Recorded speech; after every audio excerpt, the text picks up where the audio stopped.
Welcome to VSM production of Radium Girls. Please silence all cell phones and no flash photography. There will be a 10-minute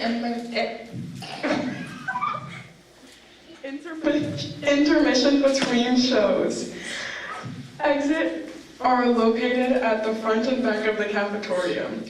Enjoy the show!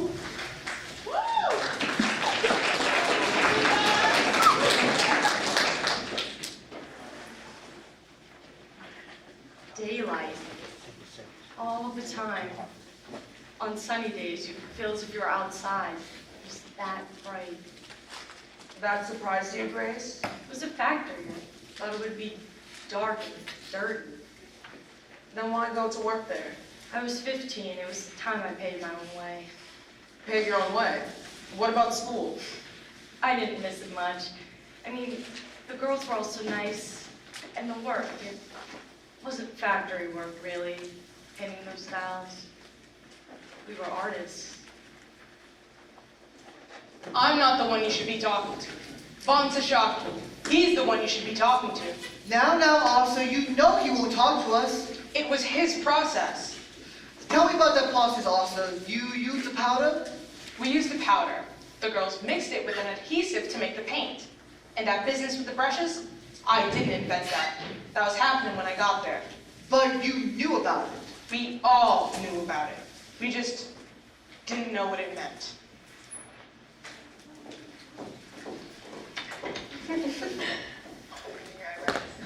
Put some on your teeth. Irene! In here! Irene! What are you doing? Shut the door. Amelia's working inspection today. Is that bad? Not for us. She's gonna be all by herself, in the dark, checking dials. Poor thing. Poor Amelia. So we're gonna give her a little surprise. Like the Cheshire Cat. Won't that make her mad? Let her get mad. That's half the fun. I don't want to make her mad. Grace, do you have to be that way about everything? What way? Your teeth, Grace. Put some on your teeth. Ain't like Amelia don't deserve it. She paints more dolls than any girl on the floor, and she can't be bothered to talk to nobody either. You say, Amelia, what's new? She just looks at you funny. I don't think she can speak much English. She wouldn't kill her to smile, would it? She's coming. Hit the light! Where's the switch? For Pete's sake, Catherine. Oops. Miss McNeil!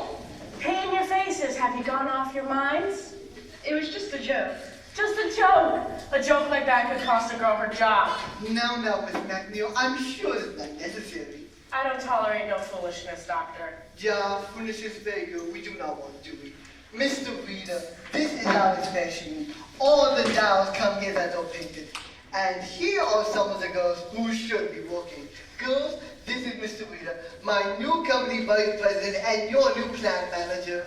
And I was just telling Mr. Reader what a fine bunch of girls we have here. You must think I'm half out of my mind by now.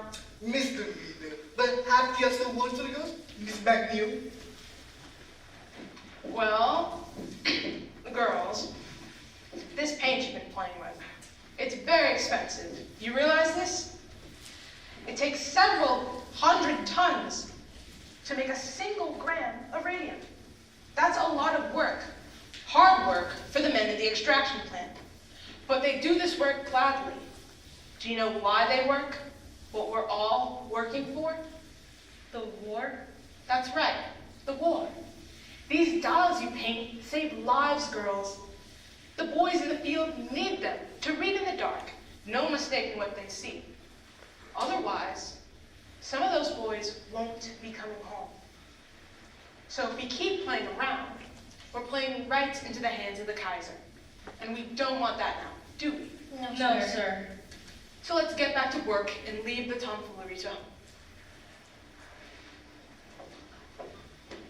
Mr. Reader, I just wanted to say, I am so sorry. I will do nothing like this ever again. Well, just remember, if you do right by us, we'll do right by you.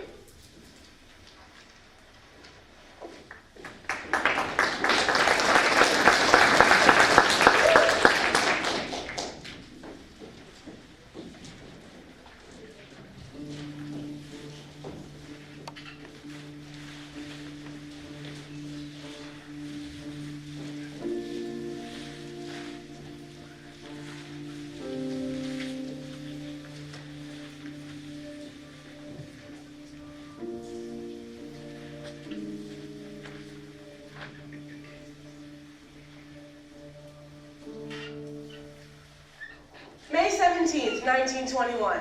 Nancy Jane Harley for the New York Graphic. The Graphic's only girl reporter. Jack Gilman for the New York Ledger, New York's first source for news. Madame Marie Curie, eminent French scientist, embarks on a whistle-stop tour of the United States. First stop, New York City, where she is greeted by an enthusiastic crowd of well-wishers. The High Priestess of Science is headed to Washington to receive the gift of 1 gram of radium, valued at $100,000. Purchased for her by the members of the Marie Curie Radium Club, an association of 100,000 American women. Who each gave $1 to support humanitarian research with radium. Grace, over here. Irene, look. Remember Marie Curie Radium Club? You gave $1? It's all for science. Science? What about my room and board? There she is!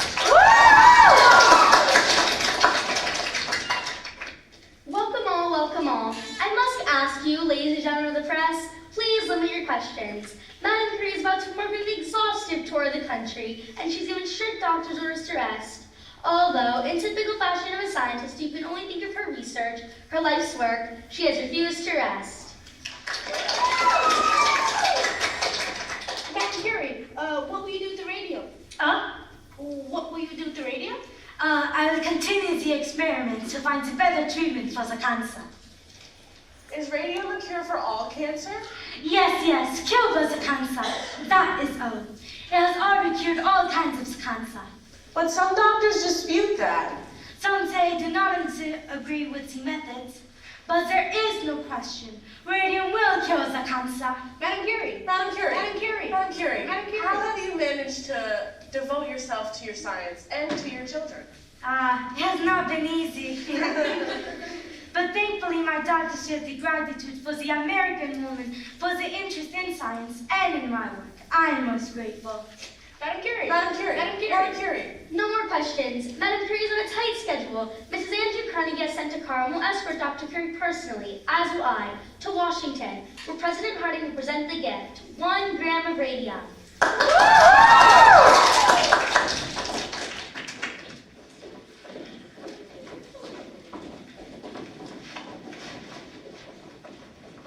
You see that, Charlie? Now that is a marketing opportunity.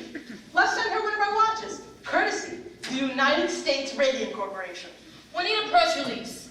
Radium isn't just for scientists to study. The average American can share in its glory every night. Luminous clocks, luminous watches, anyone who thinks these are just toys. And consider the other advances that have been made in the past 50 years. The electric light, the telegraph, The telephone. the automobile, all things considered novelties as toys. Are now essentials to modern life. Got it. That ought to sell some watches. Watches, yes, Charlie, but that's not where the growth is now. You heard the lady, it's the medical market. And Standard Chemical owns it. Only because Von Shocky lets them have it. We can have half their business. It's just a matter of positioning. Standard Chemical publishes its own journal, sends it out monthly to 12,000 doctors. We could do something similar. Something scholarly that the doctors will respect. A bibliography listing every article ever published on radio. With capsule reports, the doctors will get the information, get it fast, And have us to thank for it. we'll send one to every doctor in the U.S. Radium Society. Every doctor in the American Medical Association. That's the thinking, Charlie. Advertising is the wave of the future. It's not just the product, it's how you promote it.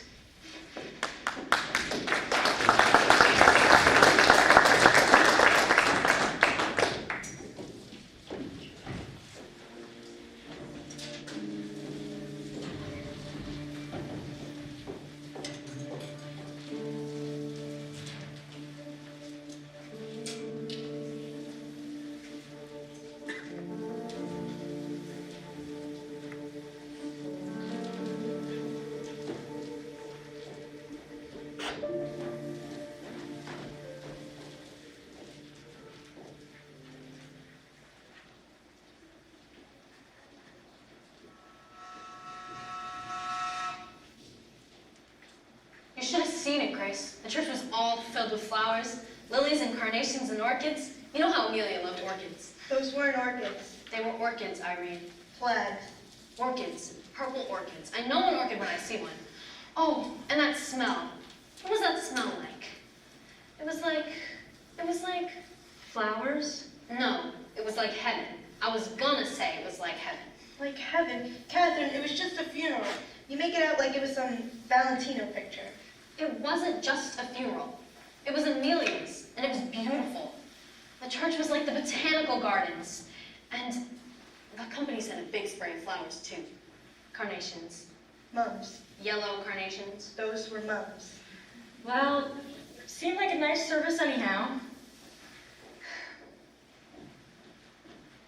Girls, your attention, please. I've been given new instructions on this day. We're to go back to the old ways of pointing the brushes. We lost too much paint in the cloth. But, yes, Grace, do you have something to say? Dr. Von Schocke told us not to do that. He said it's unsanitary. Unsanitary? You must have misunderstood him. We've been doing it this way since I've been here. Yes, ma'am. And you're not to get new brushes until you're done with the old, till you can't make a point no more. You can't make corn like that. Well, you do your best. I have my instructions. I need a new brush. It's not for us to be asking questions now, is it? It's for us to be doing the work.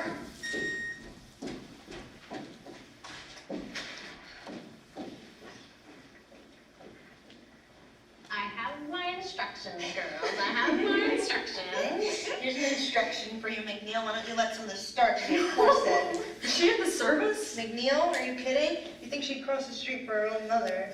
Most everybody else was, though. You was about the only girl from the floor that wasn't there. I wanted to come, but Mom was working and I had to watch the little ones. You could have brought them. All 7? Well, if it was me, I'd have tried to come. Slay off. Grace feels bad as it is. Were many of the fellows there? Oh, yeah, lots of the fellas from downstairs. Mr. Roth from the front office, Dr. Von Schocke was there, and Mr. Reader. And he left early. So he was there all the same. Oh, and Grace, that fellow from crystallizing, the one with the red hair, you know what I mean? He was there. Tall fellow with the freckles? The one who snaps his fingers all the time. George. Jerry. I think it is George. It's Jerry. Jerry Mound. He's the one who was always talking with Amelia in the day room. Oh, that's right. And Grace, when the mass is over, he goes up to the coffin, and he goes like this. No! Yes! Really? Really? For pity's sake. So he did. Nobody could believe it. So what if he did? So what? He's in love with her. That's so what? Don't you think so, Grace? Well, I guess he had to be if he did something like that. Can you imagine? Can you imagine? If he loved her, and he never could bring himself to say, because she was so beautiful, and he was so shy. And now he'll never get the chance again. He loved it. He loved her. And now their love is forever thwarted. Poor Amelia. Poor Amelia. Poor kid. Her family took it awful bad, too. Albina, Quinta, everybody. Every one of them crying. Even her father. I never saw a man cry before, not like that, just bawling like a baby. And you know why, too. Because their daughter just died. What she died from. Irene, don't go spreading stories. It's not a story. Albina told us. No reason Grace should have known. Know what? Know what? Amelia? Now, Albina said her father's fit to be tied, too. 6 girls at home, and ain't one of them ever going to a dance again. All because Amelia upped and died from syphilis. Shut. I can't help it, that's what she died from. You told him that for sure. It's on the death certificate. Anemia and complications from syphilis. But Amelia was ever so nice. Guess she got around more than we knew. Maybe the doctor got it wrong. Come on. He could have got it wrong. Doctors make mistakes. It's true, doctor was wrong about Aunt Ivy. What's Mama got to do with it? Irene, don't you remember? Up until the day she died, doctor said Aunt Ivy would be fine. Said take a cup of tea and get some rest. You'll be fine in the morning. 2 days later, we was taking her up to Rosedale Cemetery. Girls, your attention, please. The men have an announcement to make.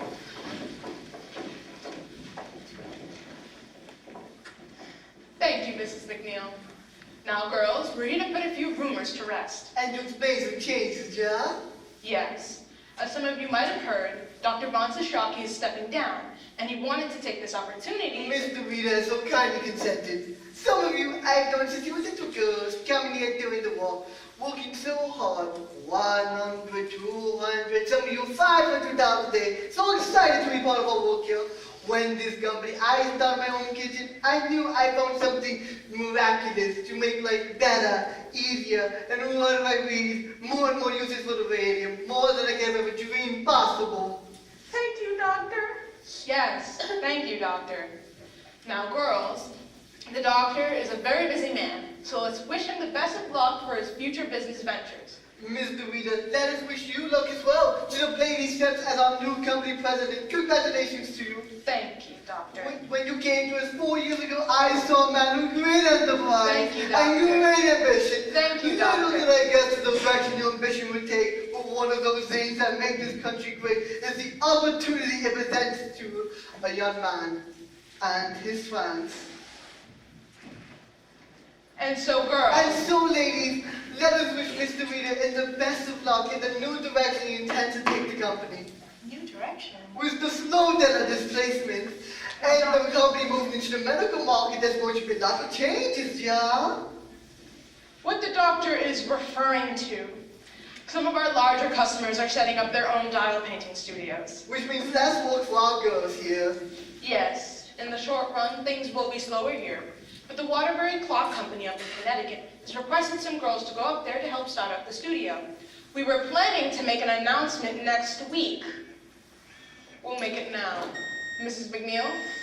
Oh, yes, we were gonna send some of you girls up to help. Do you have any girls in mind?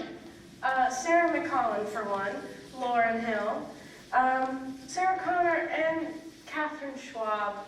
I have the full list downstairs. Should I post it today? Fine. Well, girls, you have your instructions. We'll leave you to your work as you're all on the clock. Good luck, ladies. My best wishes to you. And that's back to work with you girls.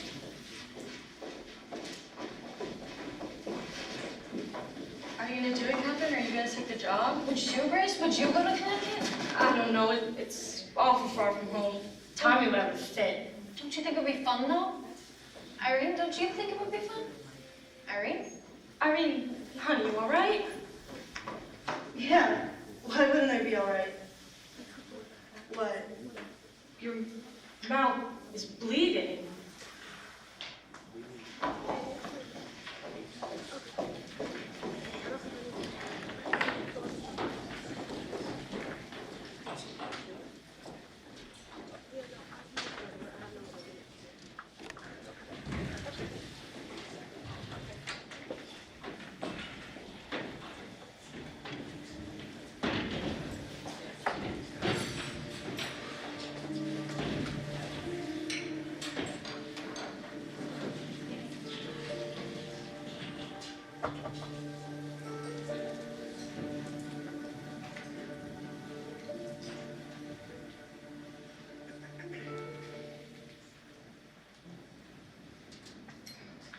$35 a week, and she quits the place. More to life than money.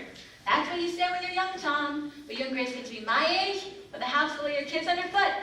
You'll thank God for every penny you put by. We got money put by. How much? Enough to get married on. Don't take much to get married on. Do you have enough to stay married on? You let us get married, we'll find out.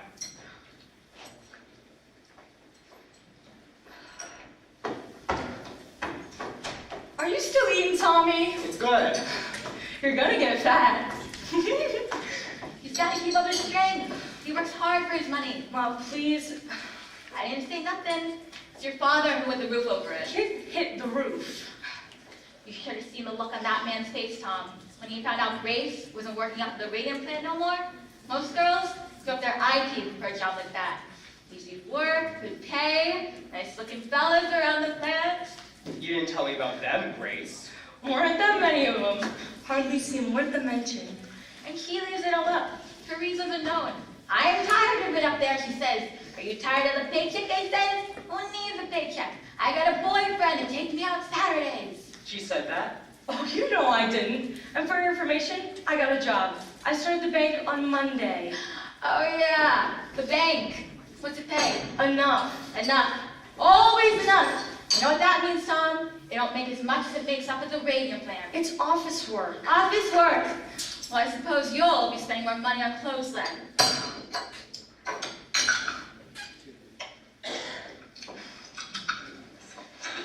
Boy, she is really steamed at you. I don't see why it matters, as long as I'm working somewhere. Don't make no difference to me, just that you like working there is all.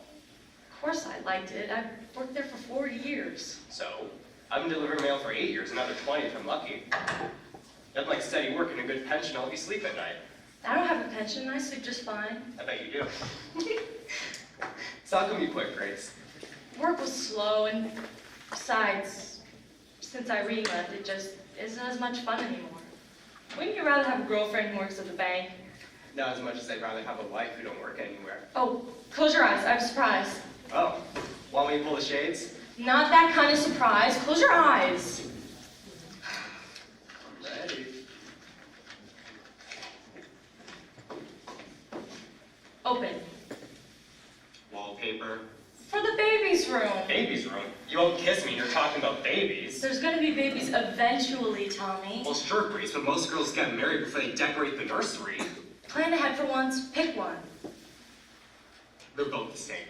No, they're not. This one has big flowers. This one has tiny flowers. Pick. This some kind of test? No, just wallpaper. It is some kind of test. Pick one. That one. Really? The other one, then. Which do you like? They're both nice. This one's pretty, don't you think? That one, then. Which do you like? If you like it, I'll like it. Wallpaper is wallpaper. No, it's not. You gotta pick something you can stand to look at for 20 years. Same way you pick your women. Keep that up, smarty pants. You won't ever get that kiss. Okay. That one, for sure. Hands down. I agree. A nice neutral yellow goes with either a boy or a girl. And in the meantime, you can use it for other things. Yeah, like what?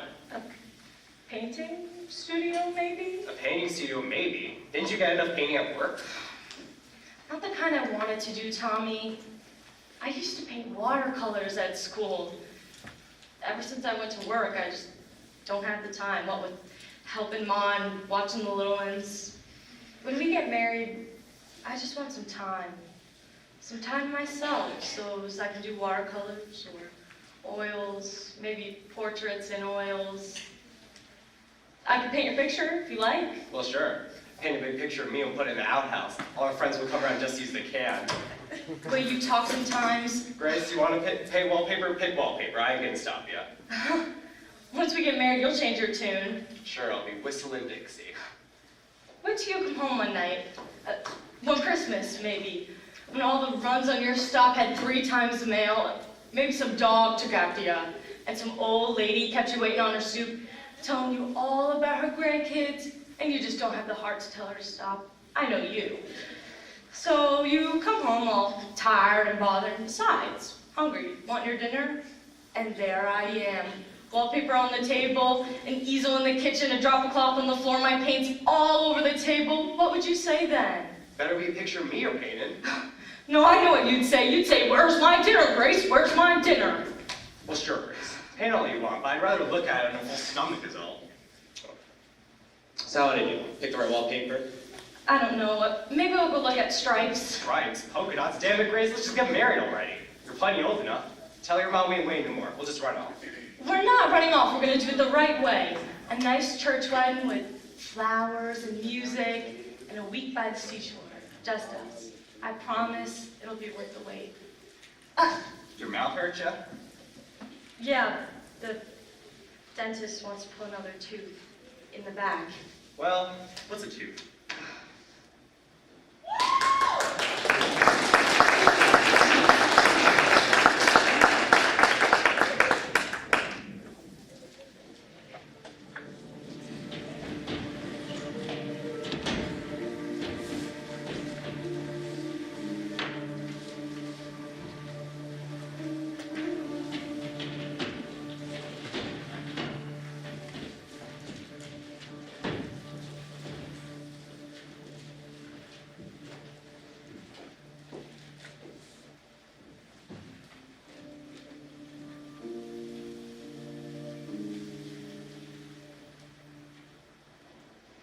Hazel Cruiser, any connection to the others?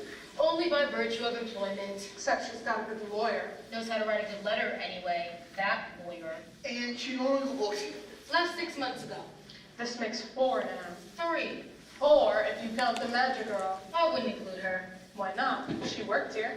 She also worked other places. And what she died from, you can pick up here. At least I don't think you could. That's not funny, Charlie. Besides, it's just idle talk. In my experience, there's usually something to the idle talk when it comes to a girl like that. A large family, wasn't she? Italians. The conditions they live in. 10, 12 people in 3 rooms. It's a wonder they don't all die of one infection or another. So, 4. And how many died? Only Miss Madja. I haven't heard from her folks yet. Well, it's too late for the rest anyway. The statute of limitations is running out. But Miss Kuza is another story. She's never said to cause some new trouble. In all the time I've worked here, no one has so much as slipped on the floor, and now this. We're talking about 4 girls. Out of how many hundred we've employed? 600, 700 over the years. And some of them were sick when they got here. One girl you hired couldn't even climb up the stairs. Her father carried her up to the studio every morning. It didn't matter to me how she got up the stairs. She was a fast worker and a very sweet little girl. But she was in poor health. She needed the work, Charlie. And not just for the money, to feel productive. Work gives people a purpose. I don't see any reason why we should stop hiring people like that. When they get sick and try to blame us for it, you might want to reconsider that policy.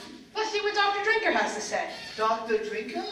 Some professor at the Harvard School of Industrial Hygiene. He chairs the department and has agreed to take a look at our operations. Don't you think we're jumping the gun a bit, hiring him? We've had 6 girls quit this week, and Miss McNeil tells me we're on track to lose more. Girls come and go all the time. These girls are terrified. We need something to calm them. Letting Drinker examine them? That sounds to me like a recipe for mass hysteria. Well, tell them it's a routine examination. Edward? Companies give physicals all the time. Great, so Drinker will start next month. In the meantime, I suggest we offer a settlement to Miss Kuza. Settle? There's no proof her problems are connected to us. Even so, if she sues, you will not let the publicity breach. Neither will your investors. You think this will affect the stock offering? Don't you? Wonderful. We'll open at 30 and close at 10. Or don't open at all. But if we give this girl something, that will keep her quiet. Exactly. Maybe we better do it. So it would be a gesture of decency? Exactly. So what should we offer?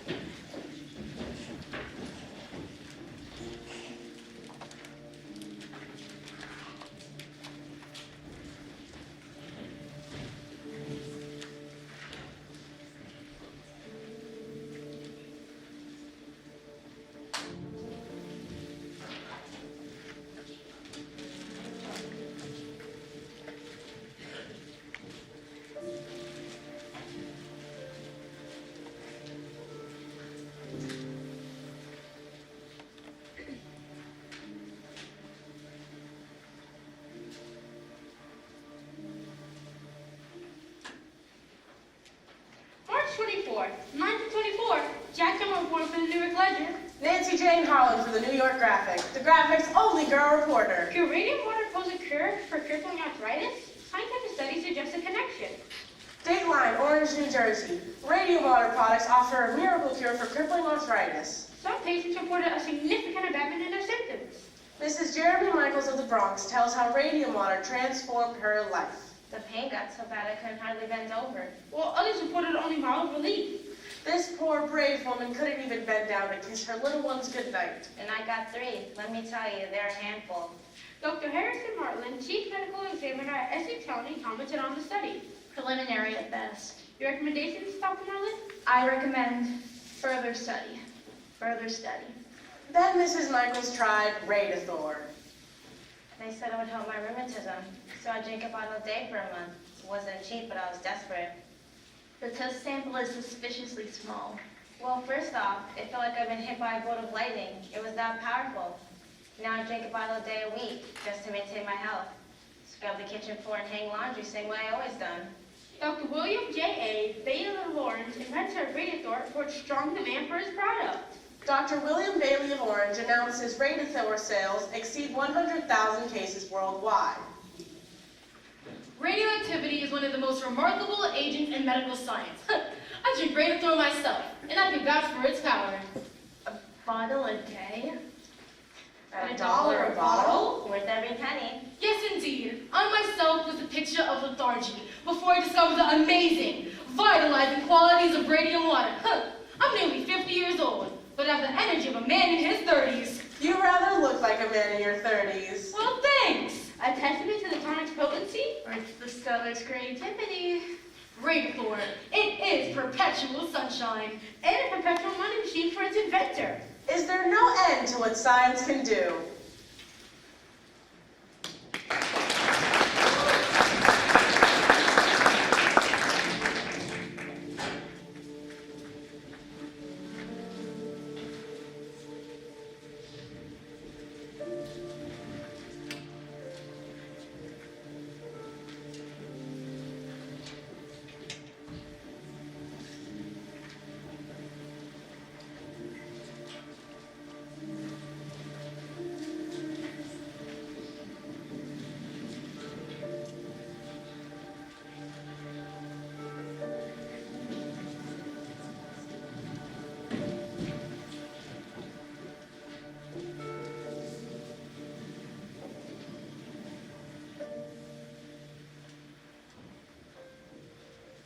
Maybe we should have made an appointment. Don't need no appointment. It's a busy place, Catherine. If you don't have an appointment, maybe you should make one. Shouldn't need no appointment for this. I'm sorry, I don't fit anything under Schwab. No, it's under Rudolph. Rudolph? Irene Rudolph, the girl I'm asking about. Did she file the complaint? No, her dentist did.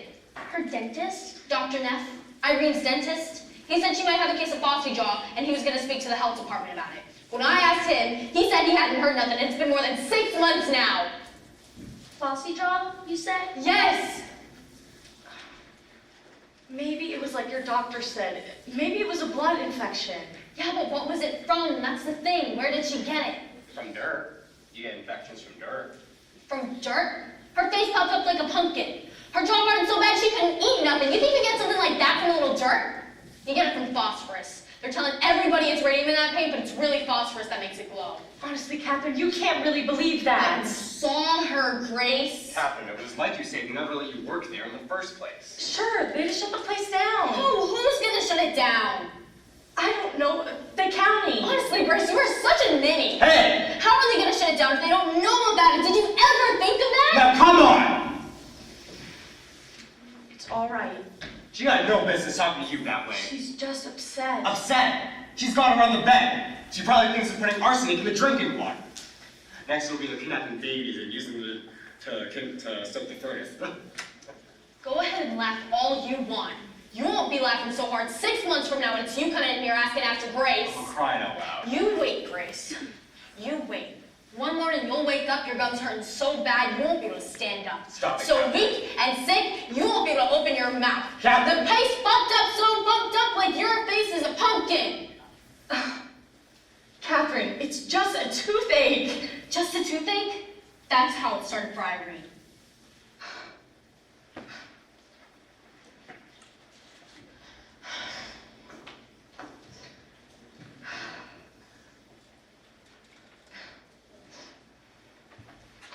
Honestly, Grace, I can't believe how stupid you are sometimes. I said stop!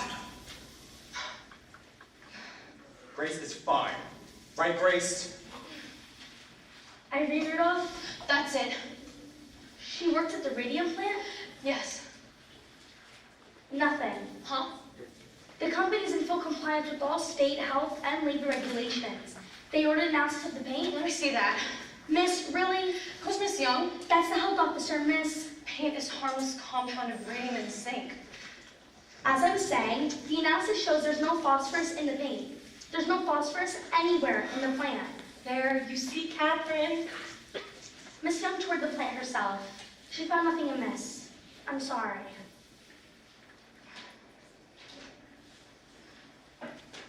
Well, guess we can get some lunch then. I want to file another complaint. They already did an investigation. I'm gonna file another complaint. I don't see what good this is going to do. To make such a fuss like this. Grace, 3 surgeries and they wanted to cut her again. She finally said no. She knew, Grace. She knew. What was left of her jaw ran so bad she couldn't open her mouth. The smell was terrible. And the worst part of it is, I couldn't look at her. Irene was so afraid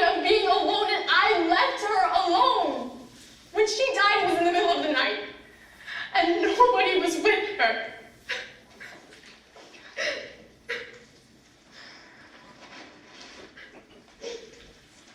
Excuse me, miss, I'd like to file another complaint for my friend. Another complaint? Is the girl still sick? No, she died. Wait right here.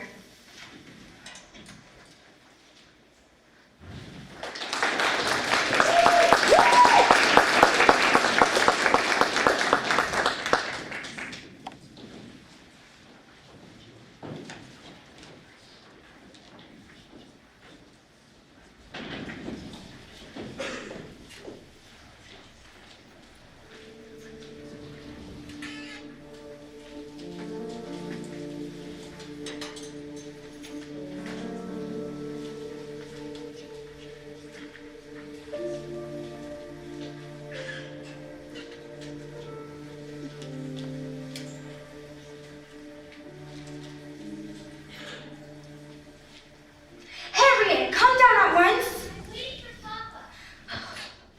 Fine. When he gets here, I'll send him up right after you. Harriet, come down. Can you see your grandfather? You think this is funny? She's enjoying herself. But they can hear it all over the neighborhood. Tell you what, if she has no one to shout to, she won't shout. Fine. When she comes down, I want you to speak to her. She's 9 years old. I'm trying to raise a daughter, not a son. Time is on your side. In a few years, she'll lose all fascination in trees and develop an interest in boys. That's supposed to scare you? And when that time comes, you'll be frantic because she no longer wants to climb trees. What's that? Something to give you vitality. You think I need vitality? It's what it says on the bottle. Is it pure? We're his supplier. Well, if it'll give me vitality, how could I refuse?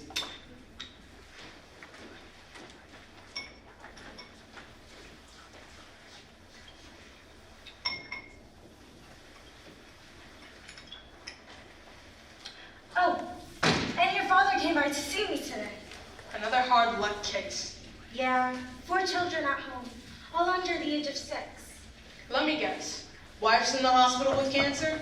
Yes, And husband's been laid off from the brickyard. yes. Through no fault of his own. How did you know? Dad came by to see me the other day. It's never enough of him to have a regular ambition in life. You have to have a mission.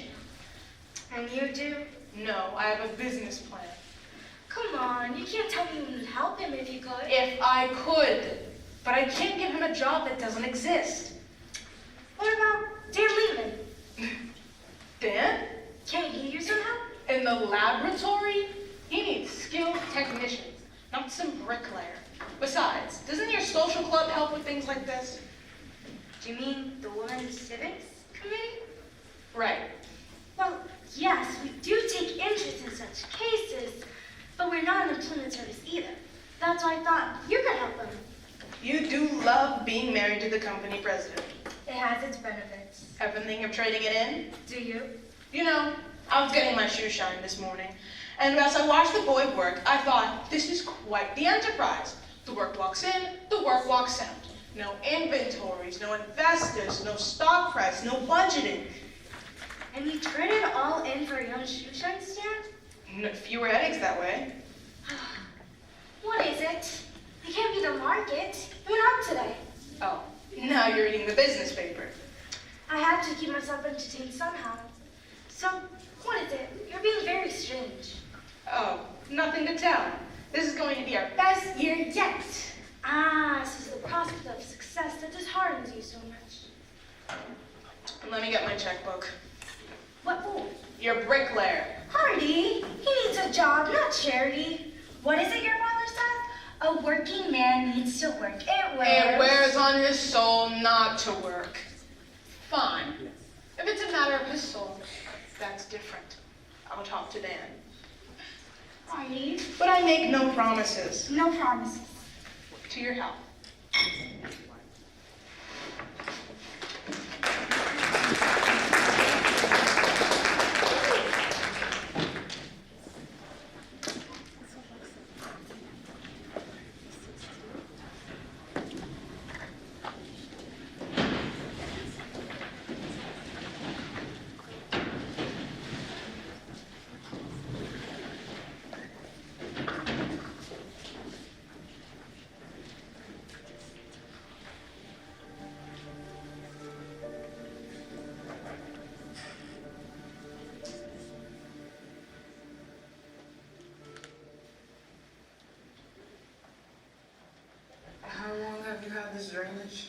About a week or two ago, I heard something awful, Dr. Neff.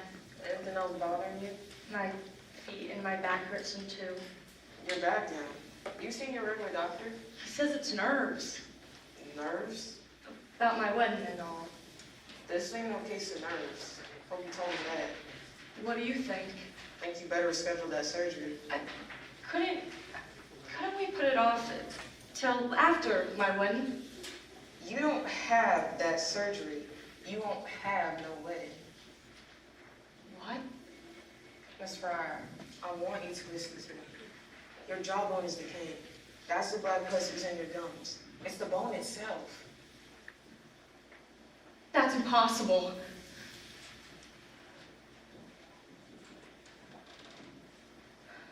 To Mr. Arthur Reeder, U.S. Radium Corporation. From Cecile Drinker, Harvard University. Encloses our report. We believe the trouble in your plant is due to the radium. Radium? It can't be as bad as all that. This can't be. Put off that surgery, and you will develop a septic condition. It could be fatal. The blood changes in your employees can be explained on no other grounds. Everything I saved for my wedding. Photographic films carried by employees show heavy fogging, Well, I got a suggestion for that. and we suspect high levels of gamma radiation throughout the plant. Go to the radium company and explain your situation. Go to the company? We realize no proof can be offered at present. Once they see what kind of shape you're in, This is impossible. they gotta feel obligated to help you out. But in view of the material in the literature This is a mistake.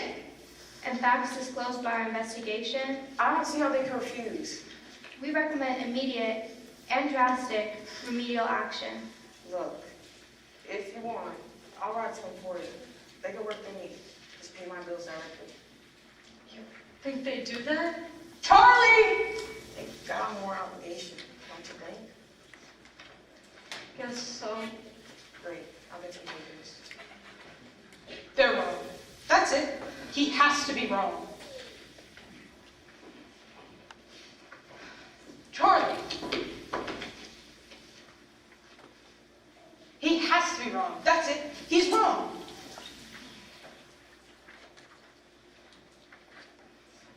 They must have overlooked something. If there's a new illness occurring because of the radium, it should occur generally throughout the plant. One would expect. There's several hundred milligrams at all times in the big vats, several hundred in the ore, several hundred in crystallizing. The entire backyard is filled with tailings. Yet no one there is sick. And if it's the radium, then the incidency of illness should be highest in the laboratory. But no one there is sick either. Then perhaps it's some combination of the radium with the zinc? Or something peculiar to our plant alone. Some kind of bacteria, perhaps. In the brushes. It can't be the radium. There's dozens of application plants all over the country, and none have reported anything like this. The Department of Labor wants to see the report. I'm aware. What are we going to do? This tears us to pieces. How do we answer them? They want to see the report? We'll send them this. One page. The most important page. Drink will never stand. Drinker works for us. This is a proprietary report, and what we do with it is our business. The Department of Labor, Arthur. We just need time, Charlie, just a little time. They just shut us down for this. Scientists, government men, they have no idea what it takes to run a business. Von Sashaki said advertising was a dirty word. He laughed at the very idea of promotion. You don't know how many times I walked into that man's office and he turned a deaf ear to everything I told him. But we showed him, Charlie. We showed them. We are the world's single largest supplier of radium in the world. You know what it took for us to get here. Do you think I'm going to stand idly by and let our good name be dragged through the mud? Trust me, Charlie.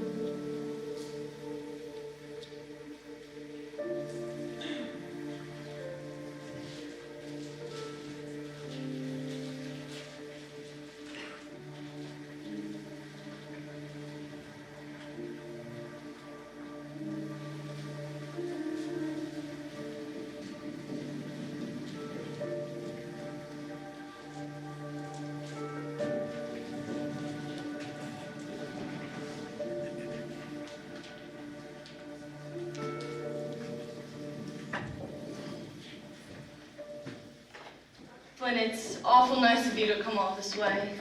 Not at all, my dear. Not at all. The surgeon gave me the results of my blood work. Excellent. And so, I must say, Miss Frye, your blood looks better than mine. it does? That's what happens to an old man who smokes. Now tell me, what else is troubling you? My feet and my back mostly. I've had to use a cane for a while. So I see. And this started before you left the company or after? After. Dr. Neff says this all has to do with the radium. A girl I used to work with, Irene Rudolph, she died from it. Oh yes, terrible thing. Vincent's angina. What's that? That's an ulcerated condition of the mouth, my dear. From the radium. Oh, no. An unfortunate and rare result of poor dental care. So let this be a lesson to you. Always brush your teeth. There was something else about this.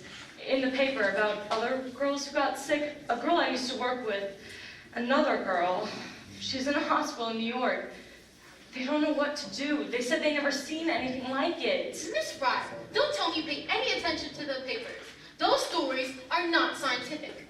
But Reporters are not scientific. They do not follow scientific methods. They write to sell, not to educate. The scientist is not concerned with what sells. He is concerned with the truth. He undertakes years of painstaking study to arrive at intricate natural processes that most people can never presume to comprehend. You would do well to listen to science and ignore the nonsense printed in the papers, because I can tell you right now, radium has nothing to do with what's ailing you. does it? Not in the least. Then what is ailing me? Poor diet, Miss Fryer. Poor diet. But Dr. Neff said... Dr. Neff is a dentist, not a physician. What you have is a vitamin deficiency. You must eat more fresh fruit. Hard to do in the winter. And raw meat as well. That will help with the anemia. Raw calf's liver, particularly. Cook it if you must, but eat it twice a week at a minimum. My wallet. Oh, no, Miss Fryer. I'm a scientist. I take purely a scientific interest in this situation. By allowing me to examine you, you're helping me to advance my own studies. I thank you. Call me anytime, day or night. Thank you, Dr. Flynn. Happy to be of service, my dear.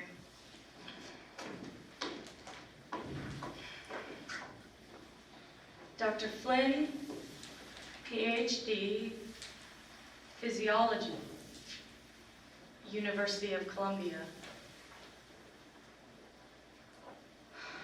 PhD. That's not a real doctor.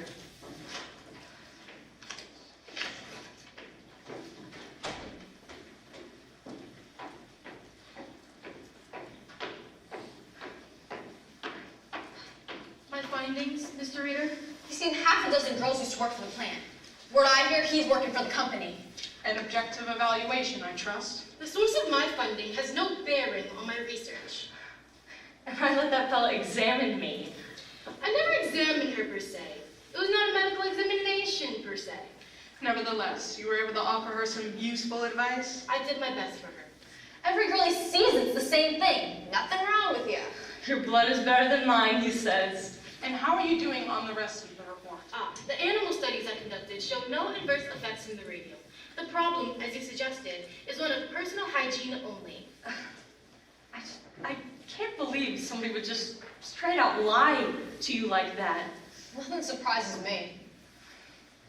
You were right, Catherine.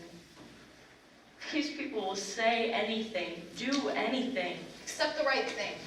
Oh, we're gonna make them. We're gonna make sure somebody hears about this. I am most grateful, Dr. Flynn, but I am particularly grateful that the girl you examined is doing much better. I didn't examine her, no. I merely consulted with her. All the same, she's doing better, is she not? From what I could see, Mr. Reader, she appears to be on the road to recovery. Excellent. Here's my statement of fees and expenses. Mr. Lee will draw you a check.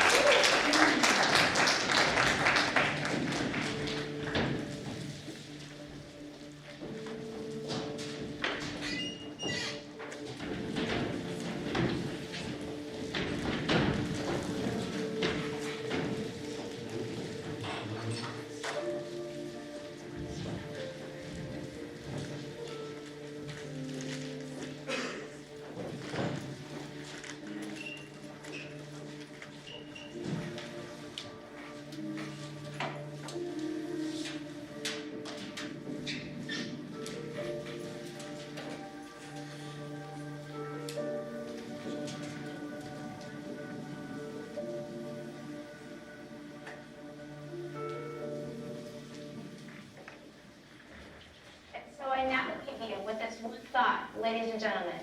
We do not have to accept injustice. We can use our powers as consumers to influence the practices of those who wish to profit from our patronage. Thank you.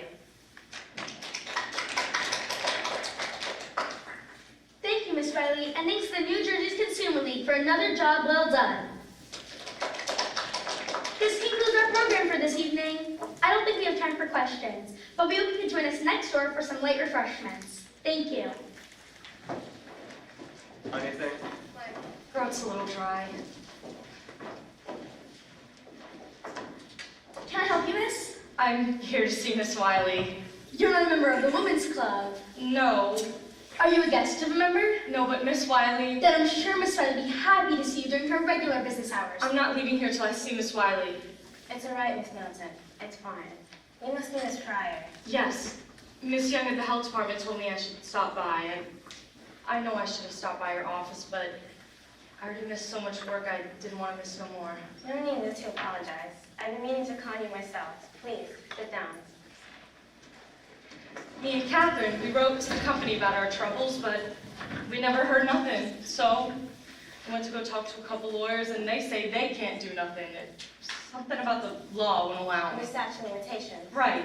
And one lawyer, he'd say he'd try to sue anyhow, but he wants $1,000 up front. I already spent everything I saved on doctors, dentists, and hospitals, and we still don't know what's wrong exactly. And Tommy, that's my fella, he says he don't care. He wants to get married anyhow, but I just wonder, what good would I do to him like this? If I could just get some compensation, Miss Wiley, I could settle my debts, and maybe I wouldn't feel like I was saddling Tommy with such a burden. I'm sorry to ramble on to you about these things. I'm just so tired of being pushed around. I don't blame you. Miss Young at the health department, she said the Women's League has clout. I'd like to think so. We've certainly had a fair share of success. Can you help us then? Tell me, Miss Pryor, just how far are you willing to go with this? Ma'am? Let's say I do find you a lawyer for your case. Someone that's willing to take it on a contingency. You wouldn't have to pay him unless you won. Would you be willing to sue? Keep it quiet, you mean? Yes. That don't sound right. It isn't right, but that's what they'll do. They'll try to buy your silence, Miss Pryor. Is it for sale? No. No, ma'am. Good. Can you help us then? I think I can help you, if you're willing to take some chances. Chances? Miss Pryor, if you'd be willing to set aside your own need just for a moment, we can put a stop to that company. We can stop them dead in their tracks. What do I have to do? We start by putting you on page 1. Page 1. You want her to talk to the newspaper. Not just one newspaper, many, many newspapers. Is that really necessary? All we want for her is to get her compensation. Tommy, let her finish. I understand your concerns, but this company has already shown it's willing to go to the extremes to protect itself. No, I'm afraid the only way to put a stop to this is to hit them where it matters most, their public image. When every company in America tells your story, how you were sorely treated, how the company denied all responsibility, believe me, Miss Pryor, when I tell you, Arthur Rita will come to the table with his hat in his hands.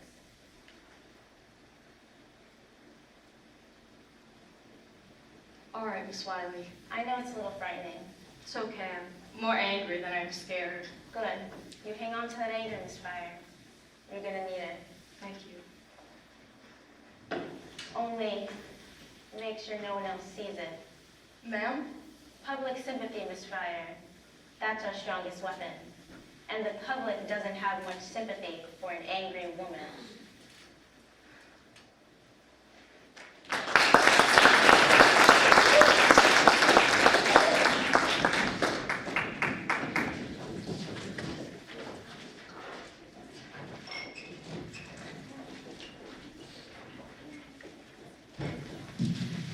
Now this begins our 10-minute intermission.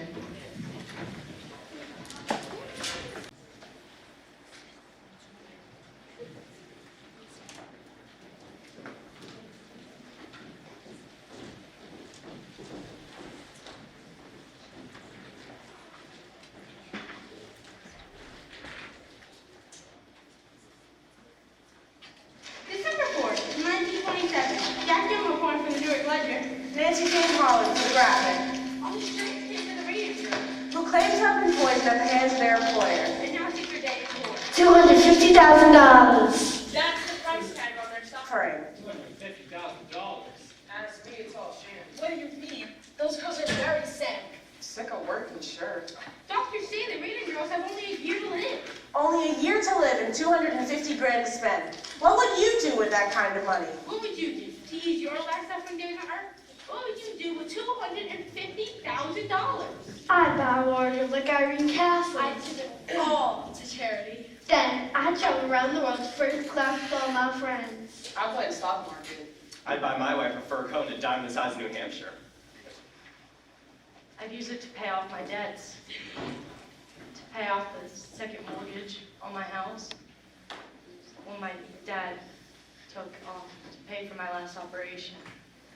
Pretty Grace Fryer sits at home, Suffering bravely through this entire ordeal. struggling valiantly to keep up her flagging spirits. With her family and her friends. I try to smile, even though it hurts to smile. I know if I don't, I'll go crazy. Tell us, Miss Fryer, how does it feel to know you have so little time left? I try not to think about it. But it must get to you sometimes. Knowing what you've been through. And the company's getting fat off your labor. And all I have to say about it is No comments! Don't you just want to punch somebody? Oh no, that won't do no good. I'd rather just try and think about how it's gonna be.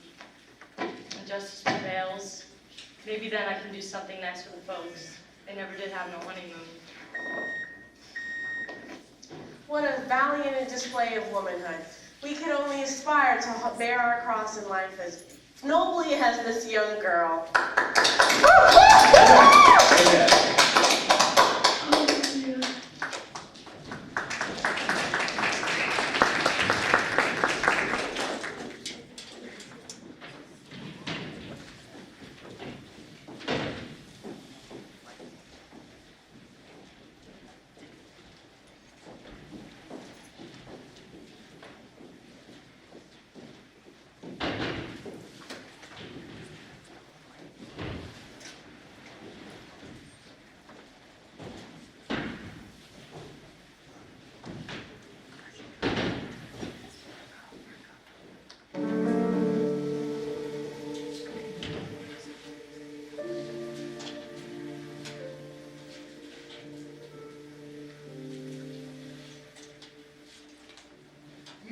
Bailey, I will not stand for this economics. I don't know what you're talking about, Mr. Markler. Mr. Bailey, I've been in this game a long time, Mr. Bailey, and when I see a story like this, move over the wires. I'm not so naive to believe a plaintiff attorney has nothing to do with it. What's your proposal, Mr. Markler? $1,500 to each girl. $1,500? That's not even a year's wages. We consider it a very generous offer, considering your case will survive the statute of limitations. The Chancery Court will come to a different conclusion. The Chancery Court can't rewrite the law, and the law is clear. 2 years from the date of injury. 2 years from the cause of days discovered. Very creative, Mr. Berry, very clever. I should admire your administration, but you have a long way to go before you convince a judge. And in the meantime, Mr. Markley, the press will continue to take a great interest in this story and in the company's complete indifference to its workers. No doubt that proves to be good press for Consumers League, and you say we're the ones exploiting those girls. You're the one hiding behind the statute of limitations. Hiding, Miss Wiley? You know very well these girls, the law never anticipated a situation like this. These girls are dying years before anyone knew the cause. Years before anyone knew? Does that include the U.S. Radium Corporation?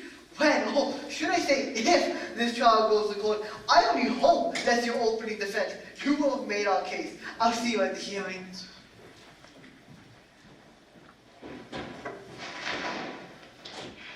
The arrogance of that man! Tell me again what's the purpose of these papers, Miss Wiley? Public sympathy, Mr. Berry. That's the engine of reform. You're antagonizing the company. Then the strategy's working. And what about the girls? How's it helping to read a dozen different newspapers that they have so little time left to live? Mr. Berry, surely you can see the U.S. Radium Corporation cares nothing about the girls it has poisoned. But the average housewife in Orange cares very deeply. And so do millions of other women across the country. These women shop, they buy watches. Markley can be as smug as he likes, but the Consumers League campaign will lead to only one outcome, and he knows it. That is why he's here today. I only hope you're right, Miss Wiley. Public sympathy, Mr. Berry. Wait and see.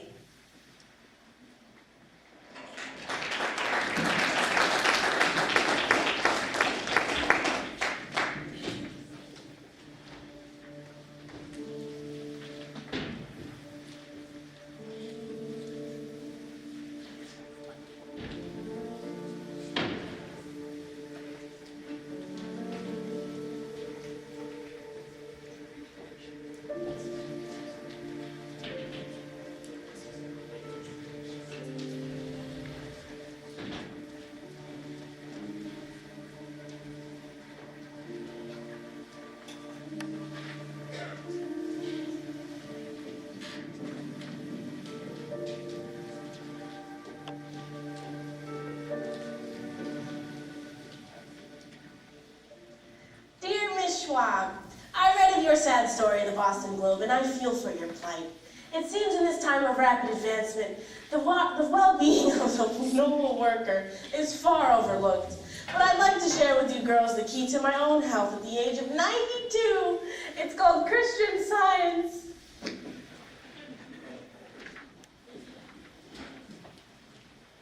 Dear Miss Fryer, I've read of your woeful situation in the Atlanta Constitution, and I'm here to offer you a solution.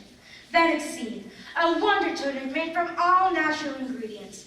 Venexine will restore your health and vitality, and we are prepared to offer you girls a lifetime supply of Venexine in exchange for your pictures in our advertisements.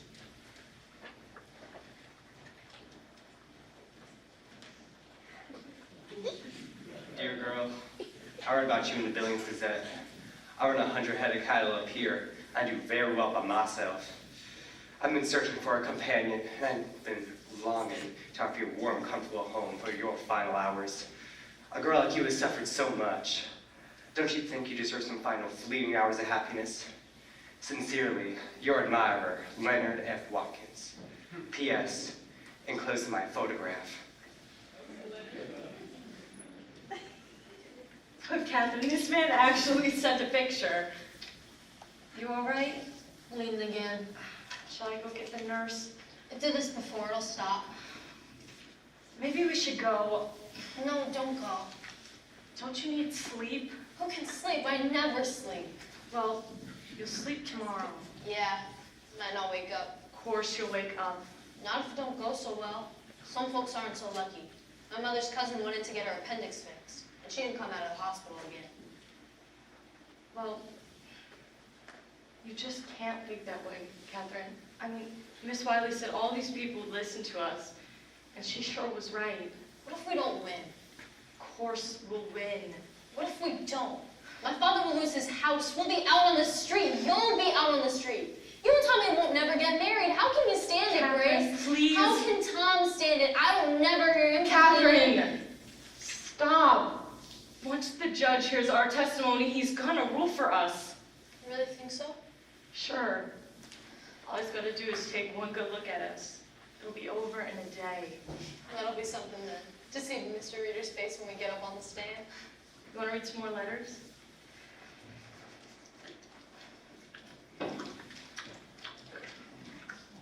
They didn't have no vanilla, so I got some chocolate.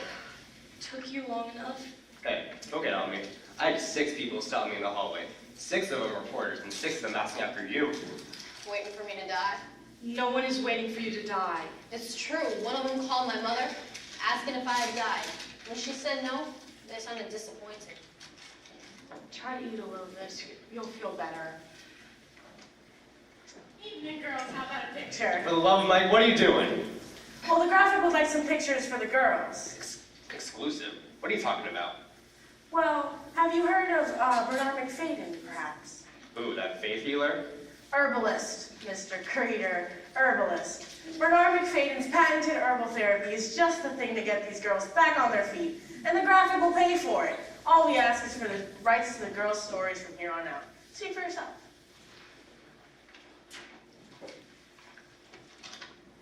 You want to pay us to go see Bernard McFadden? $5,000. Huh? $5,000 exact. Let me see that. It's pretty serious, Grace. The graphic always does business on the up and up. I don't know. Well, Grace, what does your father own the house? I don't know exactly. And the last hospital bill, that was a couple hundred at least. At least. Maybe we should at least think about this. And all we do is talk to this herbalist fellow. Well, of course we'd have to get our money's worth. Would include a series of pictures including your treatment, illness, recovery, or otherwise, depending on how it goes. And then you just print whatever you want? Well, we'd add color. Everybody adds color. You don't sound so bad. Maybe we should talk to Miss Wiley about it. Miss Wiley? What does Miss Wiley have to do with anything? You're the ones with bills to pay. Would it be right to do something like this without talking to Miss Wiley first? Oh, come on, Grace. Can't you be a big girl and make a decision on your own? Of course, I can make my own decisions. You take it if it came from the company. The company owes us a lot more than that. If you have to see it. Grace, maybe we should do it. You're gonna talk to the reporters anyhow. Want to get something out of it? He's right, you know. Why just give your story when everyone's crazy to read about it? The day we ran the story on you girls, bang! Every copy at every stand sold out. Everyone can sympathize with the poor, sick girl with no hope and fulfillment of motherhood. I'd like you to go now. My friend is tired and she needs her rest. Grace, we should at least think about this. Sure, think it over. I understand you're worried when people are going to think about you, but you need to put your own interests at heart first. Look out for number one, that's the way. Everyone's out to get what they can. Why should you sit back and keep your nose clean when everybody else is up to their elbows in it?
Gentlemen, I treated a number of cases of girls who claim they got stake here. One of them, their job runs so bad, I removed it just by the flip of an out. As you can see here. That's all right, Doctor. You can put that away. Make me ready to look at it on that turn.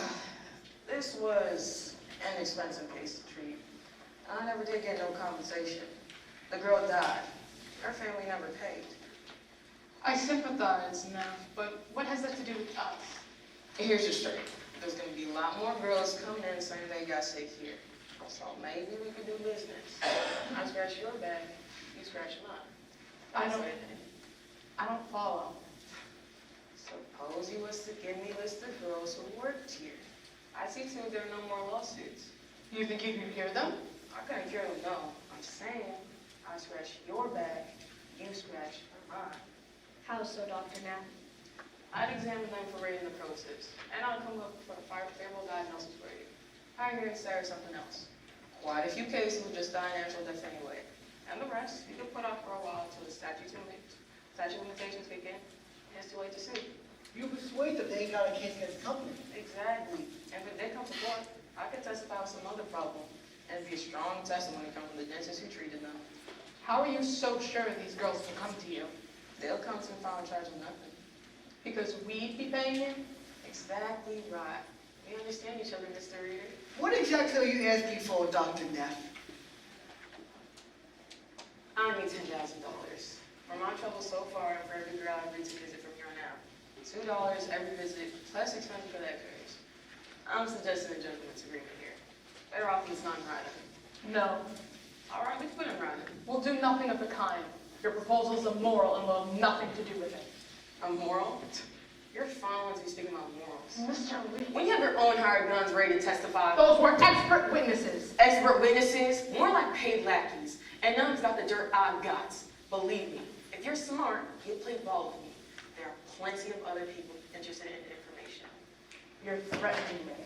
Just a business proposition, Mr. Reader. Just looking out for my own interests, same way you look out for yours. Mr. Lee, show Dr. Neff to the door. All right. You don't want to play ball? Fine. When all this shakes out, it won't be me holding the short end of the stick.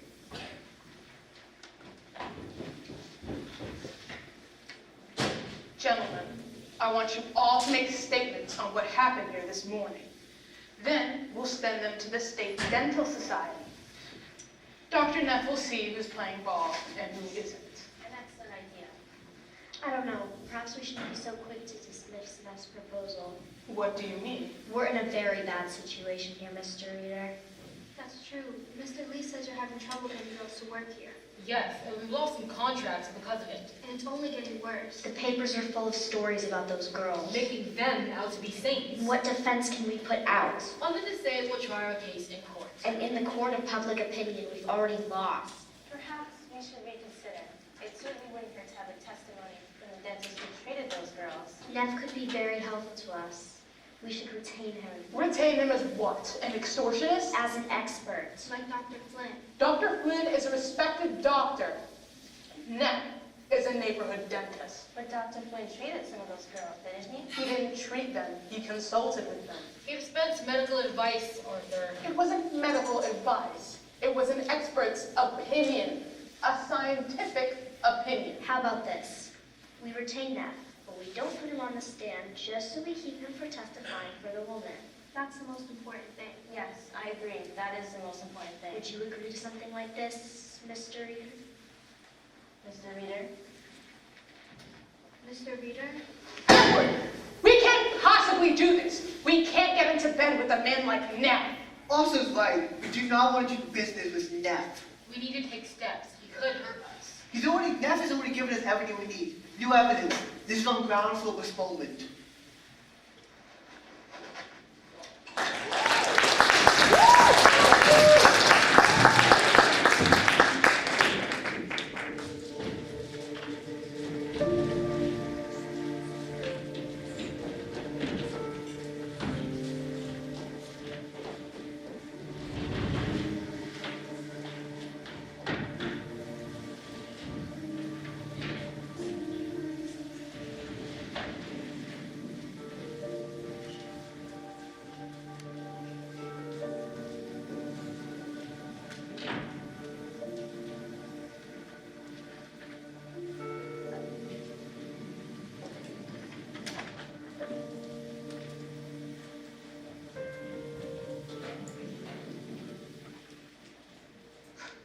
Three months to examine an x-ray. It's outrageous. And the girls, did you see the girls? Their eyes were like saucers looking at me. Terrified. Mr. Barry. How are we gonna hold out for 3 more months? Captain Talk could barely make it in the courtroom today. And Grace, she was trying so hard not to cry. And of course I had all the answers. Go home, girls, get some rest. That's the best I can do. Go home, get some rest. You're doing a wonderful job, Mr. Barry. It's a difficult case. I don't understand people like Markley. And Reader, how can you play this kind of game? With those girls sitting right there. Maybe this will help to explain. I received a letter. You think the company would be eager to take care of this with the kind of publicity this has gotten? But no, Markley seems to enjoy the sport of it. What he could get away with. It's cold, very cold. Mr. Barry. What is it? This is from Captain Jinker, Mrs. Cecile Jinker of Harvard. She's an industrial hygienist also. She worked with Dr. Jinker on the Radium plan. It was a joint effort, actually. I already read the document in my office. There's nothing in it to help us. We've only read part of it. This is the complete report. I received it this morning. Mrs. Jinker has been following our story very closely in the papers, and she was particularly disturbed to read the last article in the Ledger, where Mr. Lee says he clears the company. He doctored the report. Reader doctored the report. Apparently, he took a page listing the blood conditions of a dozen employees and passed it off as the whole thing. Doesn't look so bad by itself, does it? But in context, it's a somewhat different picture. We can use that. Yes, I'd impress the judge. The judge? Mr. Wiley, I'm not going to wait 3 more months to make use of this. I'm going to call that contact we have in New York World. If Rita wants to present this evidence in court, he can read it in the newspaper.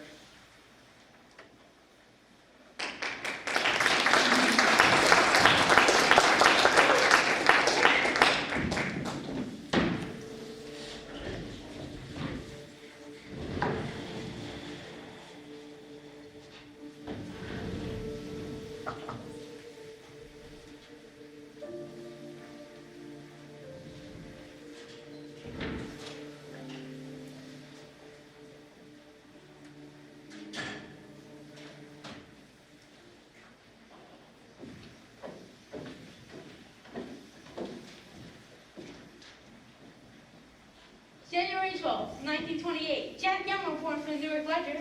Nancy Jane Harlan for the Graphic. Radium girls go to court today. Radium girls knock at the door of justice. Will they be heard? These poor injured girls face pain, Disfigurement. ruin. And death. And as time ticks away at these precious moments, A hearing begins in Chancery Court. where the Radium Corporation demands a postponement, While plaintiff's attorney Raymond Berry makes a shocking disclosure, revealing that the Department of Labor was lied to by the Radium Corporation, showing that it distorted the results of a Harvard study. concealing the ill effects of its products. Read all about it in the ledger. Read it in the Graphic. We care because you care.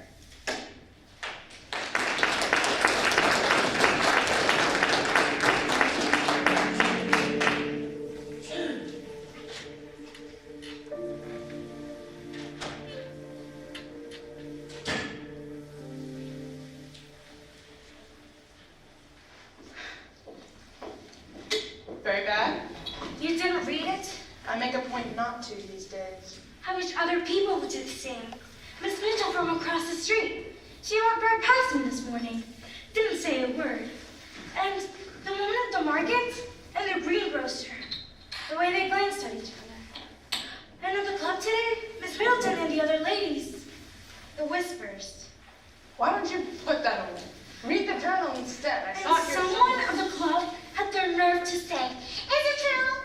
Did you have her really do such a thing?" And I said, "If it were true, then why are you associating with me? Because I certainly would not associate with a woman who suddenly did such a thing." Why go there anyway, if that's how people are? I've been a member for years. Well, what do you want me to say, Diane? That I knew I was poisoning those girls, but I kept doing it anyway because I wanted money? Is that what you want me to say? I certainly don't want you to say such a thing. Even if it were true? Or especially if it were true? Is it true? Is that what you think? What do you want me to think? Oh my God, don't you see what's going on here, Diane? It's Von Zashaki. He's jealous of our success. He's feeding information to the Consumers League so they can railroad us. But why would the consumers? Bunch of radical women, do-gooders, half of them reds, socialists probably. Same thing with that club you belong to. You women think you can go around and fix all the world's problems while your husbands go out and make a living. You're going to quit that club. Quit the club? And stop talking to that idiot Mrs. Middleton. She doesn't know anything. None of you women know anything, and you don't know anything.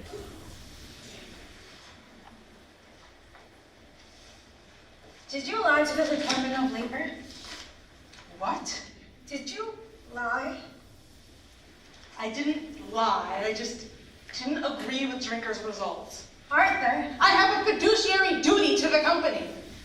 I can't listen to I have documents. I have articles. People with tumors the size of baseballs. Radium therapy, the tumors disappear. I'm going We upstairs. save lives. We make lives better. Radium therapy invigorates. You can't really think I would set out to hurt people. No. You can't really think I would do anything to hurt you or to hurt Harriet. Certainly not. Then 13 girls died. people die every day. The newspapers are full of death notices. Old, young, infants, children, younger than Harriet, die every day. But they worked for you. They worked for other places. I have a report from an expert in industrial hygiene, just like Drinker, that says there is no connection between our plant and the illnesses. Would you like to see it? Then what could the cost be? I don't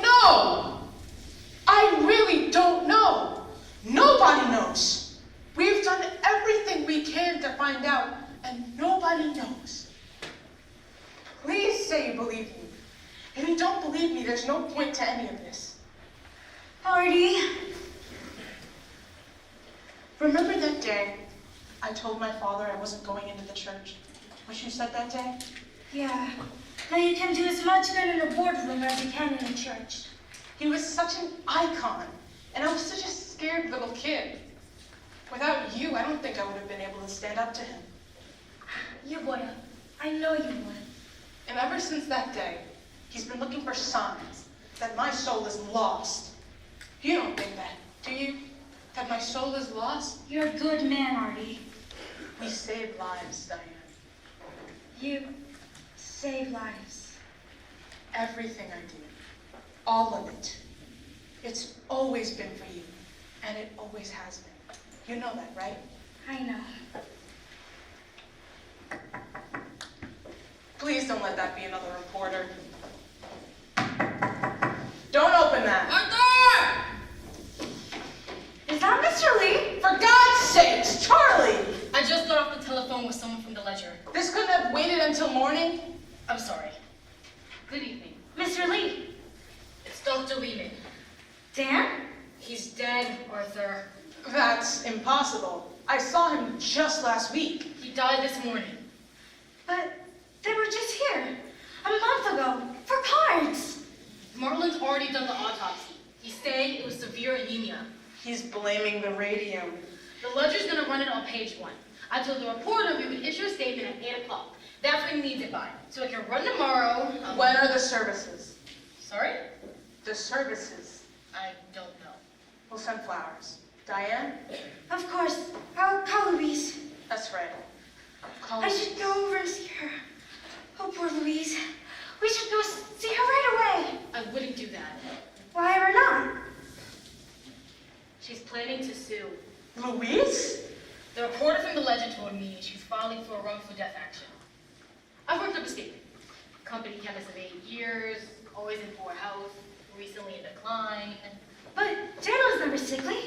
He was always at a golf course, or sailing, or at the garden. Honey, he had a beautiful garden. Let's save this for tomorrow, Charlie. Of course. I'm sorry to bring you the bad news, Mr. Reader. Good night. Good night, Mr. Lee.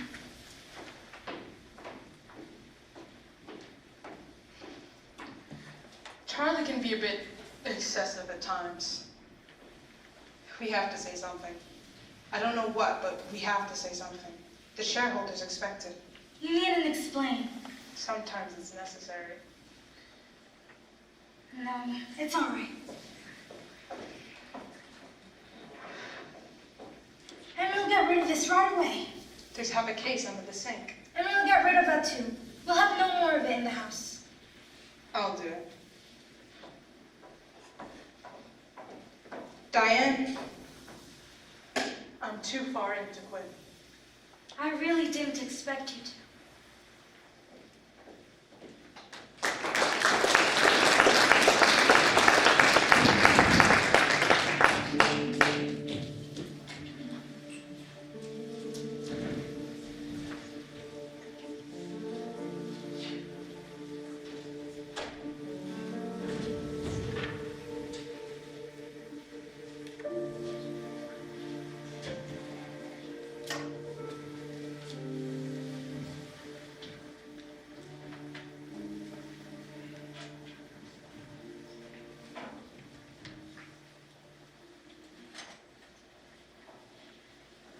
February 21st, 1928, to Mr. Raymond Berry, from Harrison Martland, Medical Examiner, Essex County. We have examined the remains of the deceased Amelia Maja. Our studies have concluded the following. Radioactive substances have been found in large quantities in the upper jaw, the lower jaw, and the lumbar vertebrae. No evidence of syphilis has been found.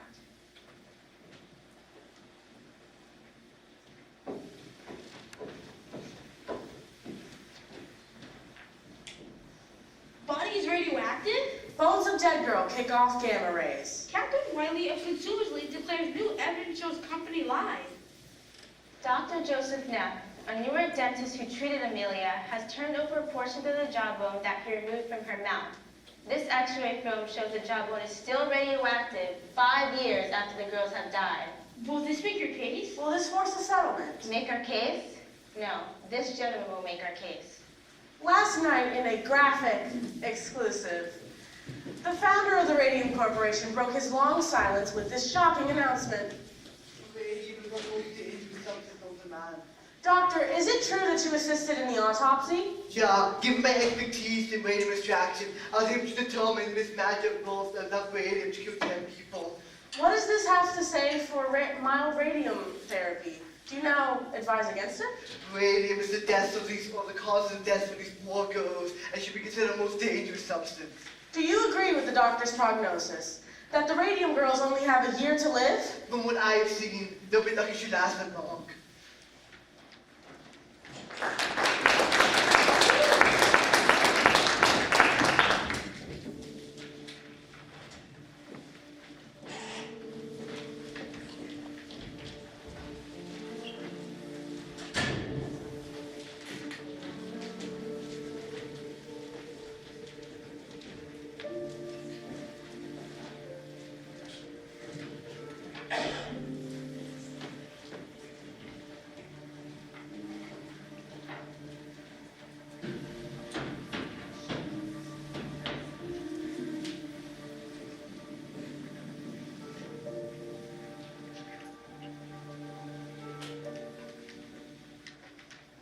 I'll tell you what we should have done. We should have took that reporter up on her offer when we had the chance. That's what we should have done. $1,500? Don't make me laugh. We could have talked her up too. Because I'll tell you what, they'd have paid. And I'll tell you what else we should have done. Stop telling me what we should have done. Lots of things we should have done. It don't do no good to talk about it now. All right, keep your pants on. Which do you like better, the red or the blue? So what's Barry gonna do? Is he going back to the company? I like the red, but don't fit so good no more. Is he gonna try to talk the company up a bit? Miss Wiley thinks another interview will do the trick. So as I say, what's one more? Worth a shot. What if they take it to 5,000? Would you take it then? Let them come up. I'm not caving in. It's called a settlement. A settlement? That's just a way for them to hide. Let them hide. Then they win. So they win. They're gonna win anyway. Nice you got so much confidence in me. Grace, for Christ's sakes. You got one lawyer working for nothing up against 6 who are getting a bundle. And you think you got a chance? You know what I found out today? Uh-huh. They put lead screens in the laboratories for the technicians. Grace. Did they ever give us lead screens? What do you think? 100 girls in a room and they're gonna spend that kind of money on us? What are we doing and Miss here, Wiley Grace? says we're closing down, keeping everything quiet, moving across the river to New York. Grace. Like nothing ever happened. Grace. What are we doing here? I thought the idea was you get some money to settle your debts, get a better doctor, and we move on with things. Move on with things? You're still wearing my ring. Tommy.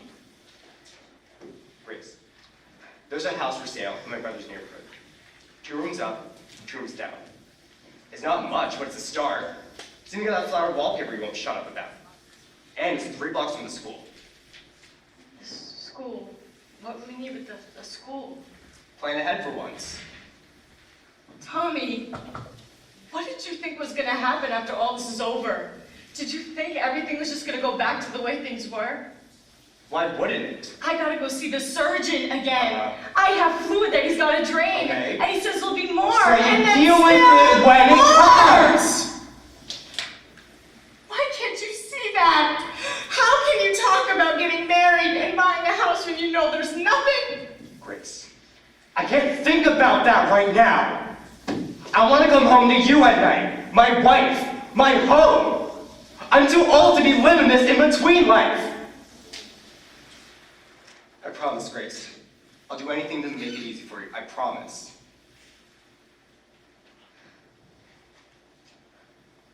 Here, Grace, come on. I should have given back to you a long time ago. I don't want it. Tommy, please, are you gonna make me say it? You need to get some rest. That's all.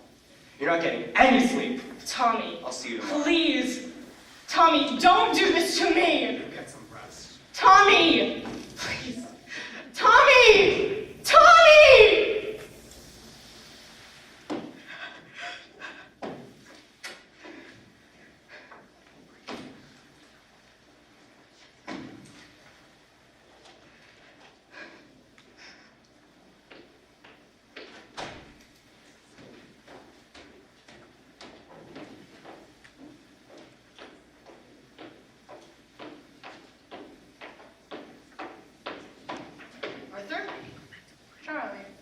should head home.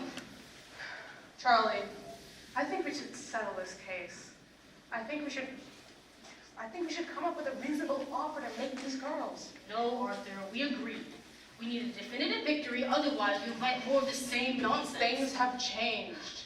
Arthur, I know you and Dan were close, but you can't let that cloud your judgment. Bonsashaki is going to testify. We can get it done. How?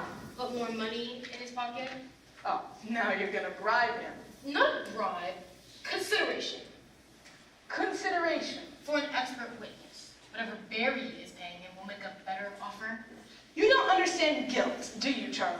Right now, I don't have the luxury to think about it. Well, let me tell you something. A guilty man has a tremendous need to unburden himself. His guilt can eat him alive. Don't you see? What Bonsashaki wants is to be free. That is why he's testifying for those girls.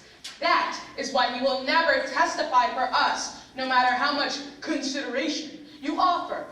Settle with these girls, and you have to settle with the rest. Nothing's right about that. This is just the beginning.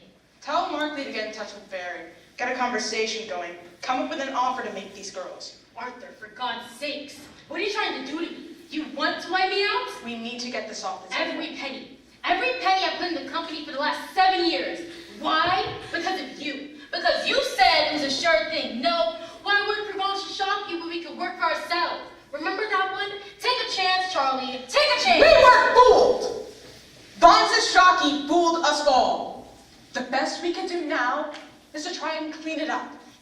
Do this, and it's the end, Arthur. You're quitting? Not me. Well. Don't you know? They're just one vote away from getting rid of me. And whose vote is that? Arthur, have you so little faith in me? I'm still a shareholder. You do not have enough votes to get me off that board. I will still be on that board. And still on the hook if this company goes under. Remember that next time your conscience starts to get the better of you.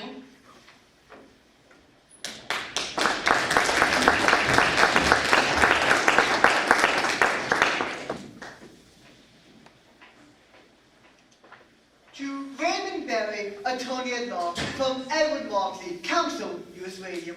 One of our key witnesses has encountered a serious scheduling conflict which makes it impossible for him to testify in April. Therefore, we are requesting an extension to June. As per your request for a settlement, every case involves a humanitarian aspect. Therefore, that cannot be the basis for settling this one. But I have no doubt you'll be rewarded for your hard work here. If not in this one, then in the next.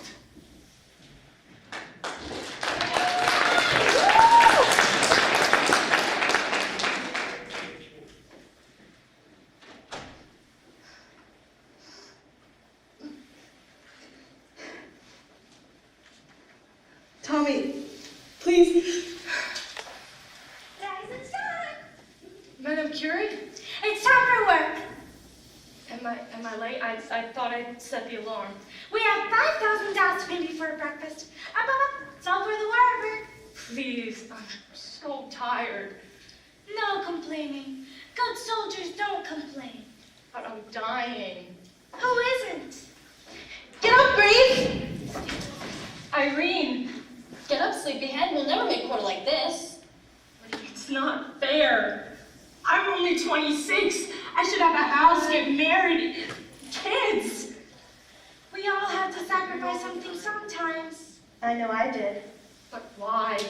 Why do we have to make sacrifices? It's all for science, Grace.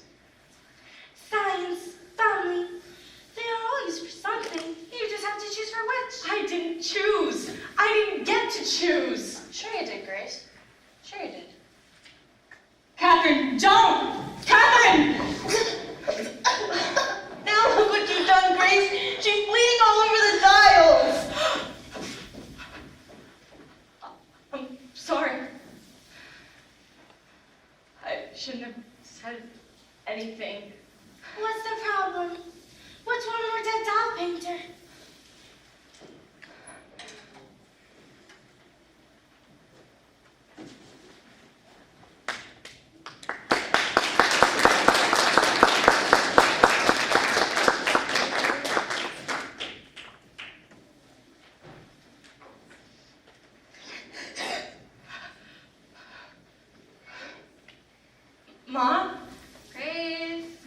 Markley will be here any minute.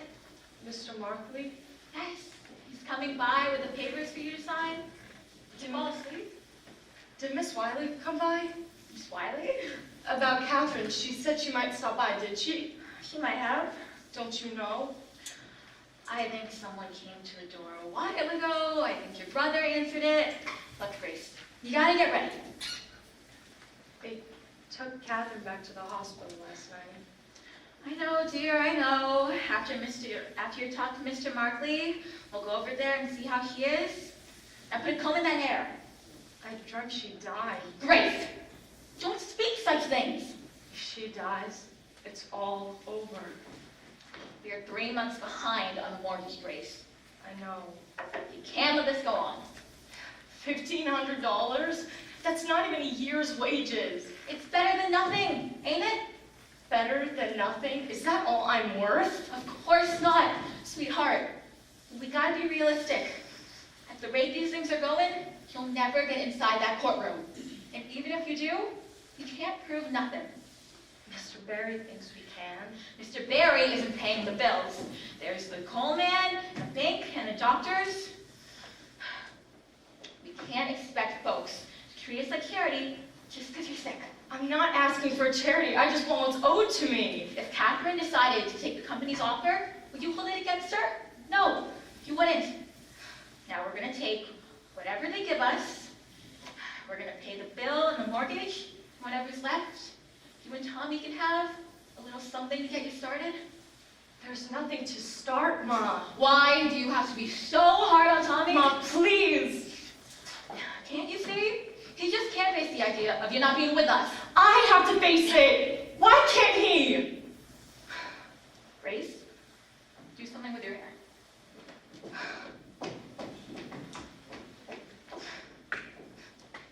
$1,500. What would you do with $1,500, Mrs. Fryer? Fine. I can't even imagine. Ma, why didn't you tell me I had letters?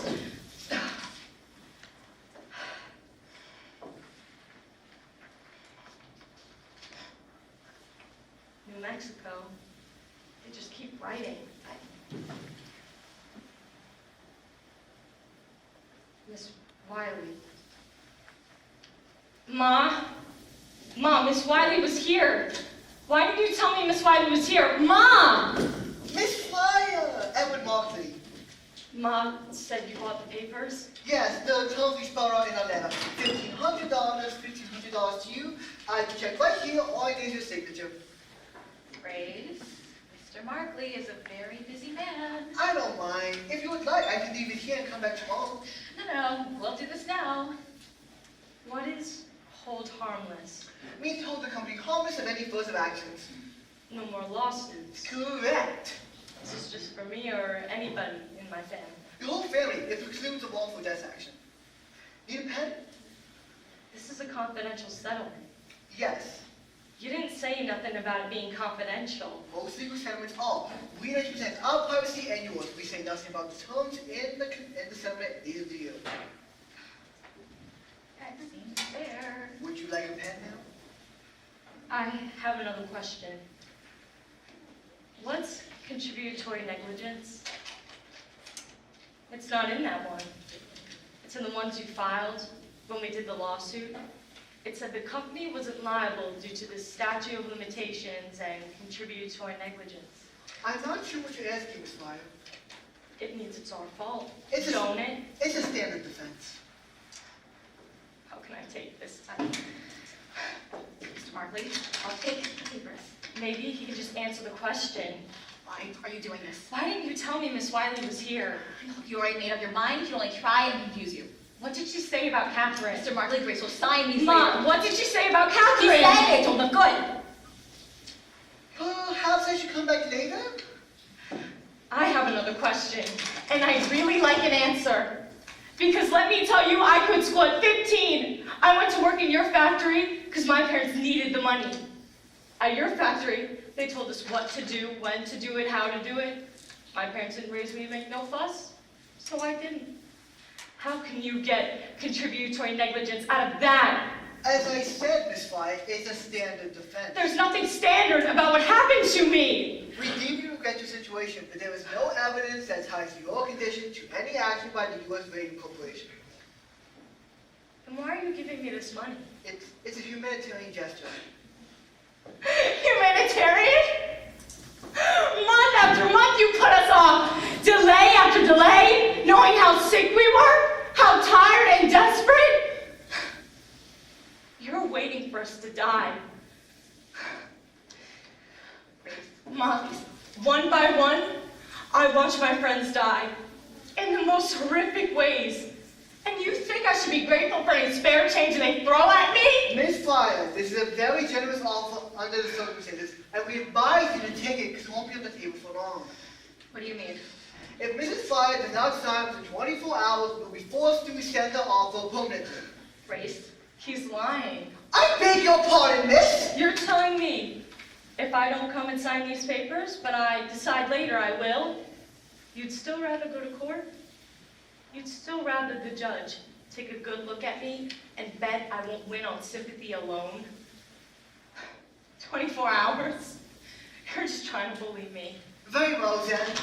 I'll take that as a no. We'll see you in court. Yes, you will. You will see me if they drag me in there. You and Rita will see me.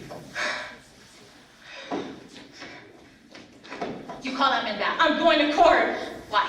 What are you trying to prove? I want those people to look at me. I want those people to look at me and explain how it's my fault I got sick working in their factory. What? What'll it get you? All my life, I've done what other people said I should. I quit school because you said I should. I put that brush in my mouth because Mrs. McNeil said I should. I never said, please, can't I finish school? I never said I don't like the taste of this paint. I never once questioned, even though I knew, Mom. I knew something wasn't right.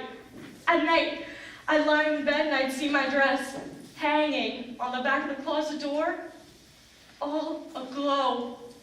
My shoes on the floor, my hairbrush and comb on the dresser, light, Mom. There was so much light.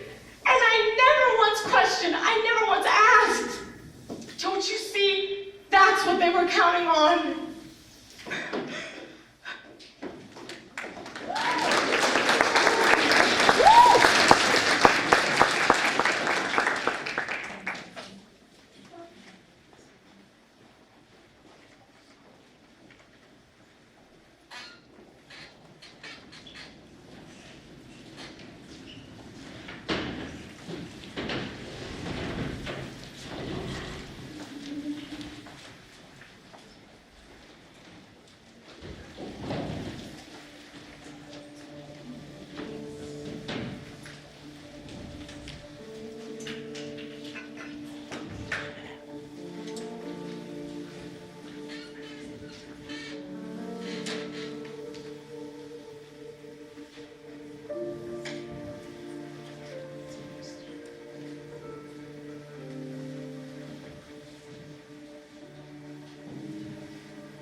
I left messages with your housekeeper.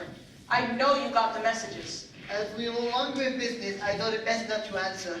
Is that what this is about? Sit down, Arthur. Have some tea. You never told anyone that the radium was dangerous. You never mentioned it to me, certainly not to Dan. I didn't know. You didn't know? You invented the paint, and you didn't know. How can you lie like that? I didn't know until it was too late, Arthur. Sit down. Have some tea. I should put you through that wall.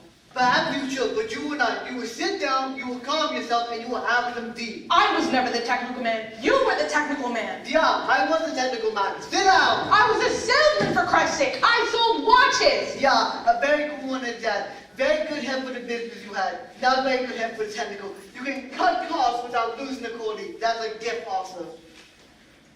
Jesus Christ! What happened to your hands? It's been this way for a while. Have you been dipping them in ink? How fond of the pretty story you are. No, it's necrosis in the hands. The dowel painters in the jars and solid, necrosis in the hands. The cells, they are dying. I didn't know. There's no reason you should have. It's been a while since we've talked to each other. How long? A while ago now, Miss Wiley from the Consumers came to me, wanted me to help Dr. Martin with the experiments with the radium. She came to me knowing I had the equipment and, of course, the expertise. Also, I didn't want to believe the girls were dying because of my pain, that they were dying because of me. So I wanted to help out to prove that it wasn't. But when we did expired air tests on the girls, and when my own breast tasted radioactive, I knew that I was wrong. And the necrosis started in my hands. So, you want to talk to me about something? I'm sorry. There's no reason you should have known. Look familiar? It's our promotional piece. Yeah, a very good promotional piece. How many new sales did that come for? I didn't quite track it, but I'd like to think it helped with our medical market. Page 96. What? Open it, read it to me. The last chapter. The last chapter. Radium. Dangerous effects. Dangerous effects. How many articles you have listed there? 10, 15? About 18. The date. What? The date of the latest one. What is it? Read it to me. Right here. 1906. 1906. Now let me see. When you go to court, you plan to testify that you had no idea radium was dangerous when your own book says it was. How can you lie like that? I never read it. What's that? I never read it. It was a standard arrangement. An outside company prepared it. I only glanced at the galleys. I never really read the book.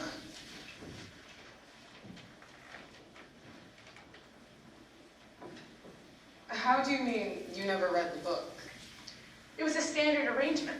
An outside company prepared the piece. They were in charge of the content. Which has your name on it. I think you will find that most company presidents don't read their promotional content. It has your final approval on it. You authorized its release and its contents. Mr. Lee was in charge of all promotional activities. Those things were entrusted to him. Now, Mr. Reader, you testified that you started working at the U.S. Radium Corporation in 1918. Yes, as plant manager. And how long have you held that position? 4 years. During those 4 years, how often did you venture into the studio? Every day. Every day. So you must have observed the girls pointing the brushes towards their lips. I don't recall. And you're saying you went to the studio every day, and you never witnessed a girl pointing the brush towards her lip? I said I don't recall. You don't recall? What do you recall, Mr. Reader? You're an awfully young man to have such a faulty memory. Objection! I withdraw. No more questions. Your witness? We have no questions for this witness, Your Honor. All right, gentlemen, please approach. I'm ready to issue my ruling. But, Your Honor, we've yet to present our defense. I understand that, Mr. Markley, but this proceeding is to determine standing. Now, I've heard enough these 2 days to make the determination that the radium in the bones of these girls is an ongoing source of poison in their systems. Nothing your witnesses say will change that fact, will it? Our witness is prepared to testify that the company could not have known the danger. Mr. Markley, in the interest of justice, I am asking that the defense rest without calling any other witnesses. We can conclude this hearing and schedule the trial for later. All right, Your Honor. Fine. I therefore rule that the statute of limitations has not been exhausted, and these girls have standing to sue. One thing, Your Honor, I have a very full schedule which shows the case is pending, and a key witness will not be available until June. Therefore, we cannot be available until September. Your Honor! I'm sorry, Your Honor, but our key witness is a part of the Institute of Higher Learning. Therefore, this is the busiest time of the year for him. We cannot expect him to appear. Mr. Markley is entirely responsible for that situation. He's the one who demanded continuous delays. I'm sorry, Your Honor, but we just waived our right to present a witness at this hearing. Surely you will not force us to make our defense at court without the presence of our key witness, will you? Fine. The trial is scheduled for September. This hearing is adjourned.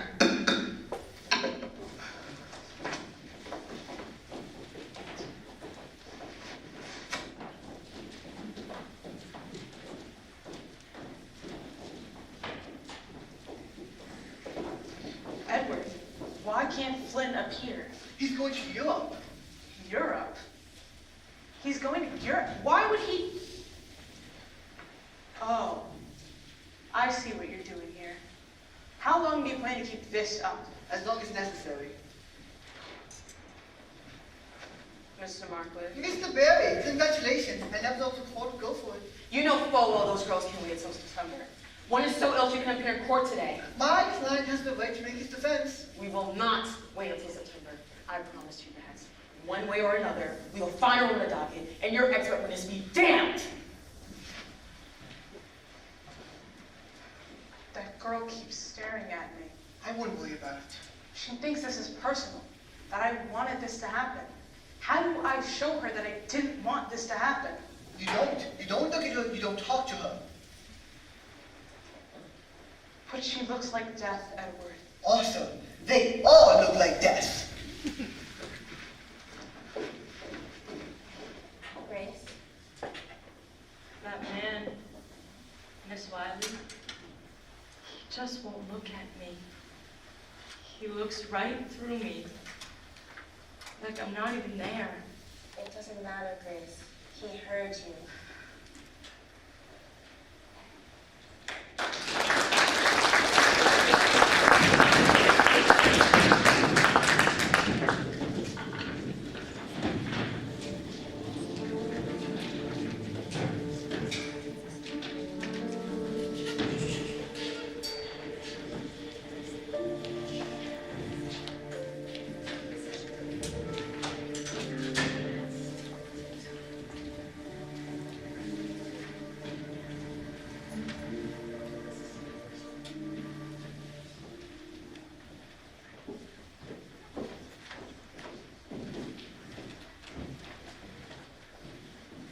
June 4th, 1928. Nancy Jane Harlan for the New York Graphic. Jack Gilmore for the Ledger.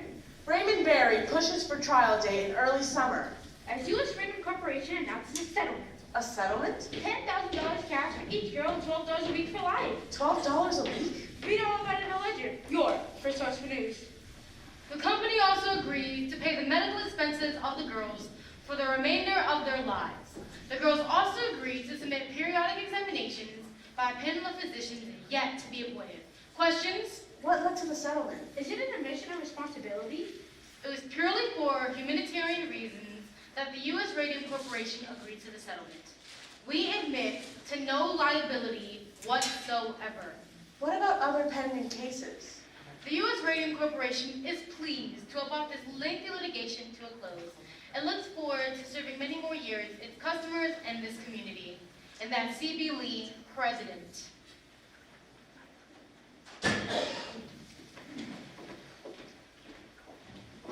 Captain Wiley of the New Jersey's Consumers League, our press statement.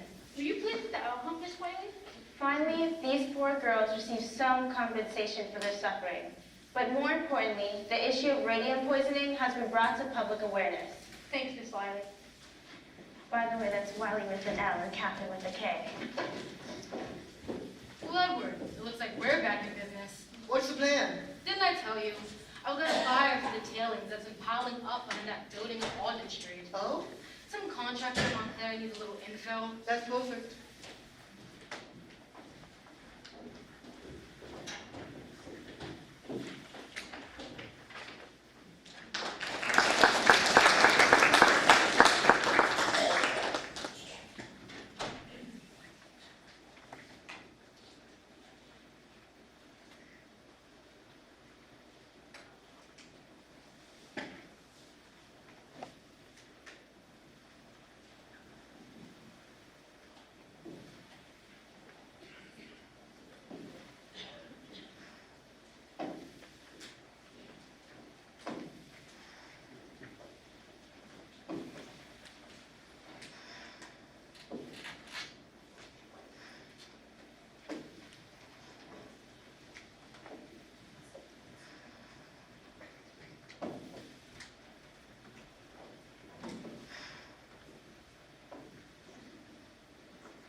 There you are, Catherine.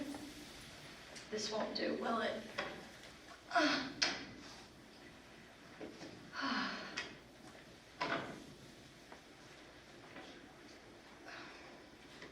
There. Much better. Bought my watercolors today. It is a beautiful day. Leaves change, but it's still warm. Fine day to paint.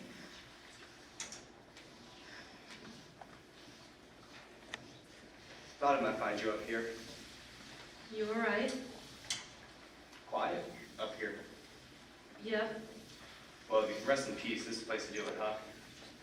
guess it is. What do you call that? Watercolors. I'm a bit weak at landscapes, though. No, it's good, Grace. It's nice. First thing I got with my settlement money was some watercolors. Got some oils, too. Big spender. Then I bought a car. I didn't know you could drive. I can't. My brother's teaching me. He drove me here today. Grace, if you want to learn how to drive, I'd teach you. You got other things to worry about now, Tommy. You know about that. Tommy. Orange just isn't that big. I meant to tell you myself, Grace. That's why I came looking for you. It's all right. No hard feelings then? I think I have time for that. I'm proud of you, Grace. I'm really happy for you. You just don't think you back down too soon, do you? We didn't back down. They did.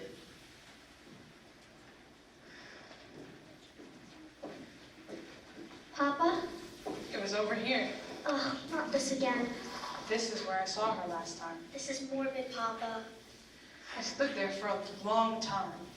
She didn't notice me at first, but something made her look up. Oh, my. No wonder Mama won't go drive with you anymore. This is how you spend your Sundays. My heart was racing, Harriet. I always wondered what I would say to her when I got the chance, and there she was, and I had my chance. So what did you say? I didn't say anything. It's like that day at the courthouse. He can't bring himself to look at me.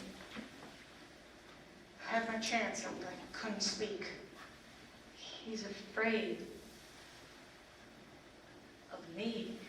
Oh, Papa, why won't you just forget about it? That happened years ago. It's not like it was your fault. Back then, science just wasn't as advanced as it was today. I think back on those days, and I try to remember, how could it have happened? I remember so clearly climbing the stairs at Alden Street. Those wide, high windows, the slant of the light, the way the light hit the floor, the way the floor creaked under my feet, and the smell of the place. Chalky, like an old schoolroom. And those girls, schoolgirls really, all bent to the task. Their delicate little hands moving so quickly. No man could work the way those girls did. So fast, so careful. Their fingers moving from the dials to the paint, to the dials, to their lips. Try as I might, Harriet, try as I might, I can't remember their faces. I never saw their faces.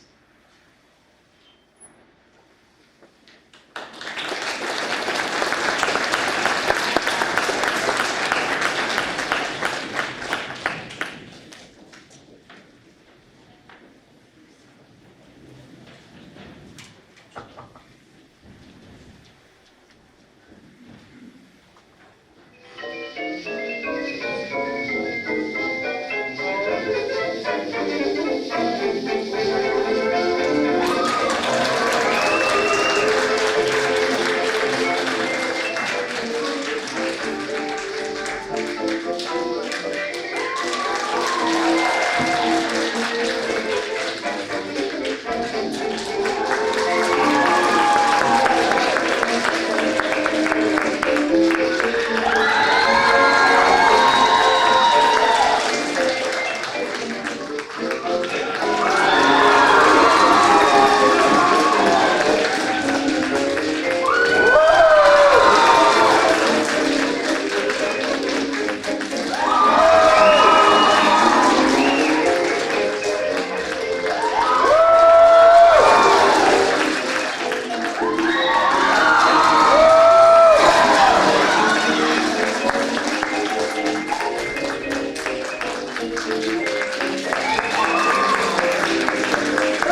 thank you guys so much for coming. We just have one short little appreciation speech for the teachers and a token of our appreciation. So thank you, first of all. Thank you, Ms. Hickson and Mr. Moniaci, for being able to direct and produce this amazing play. Thank you so much. Please come up and accept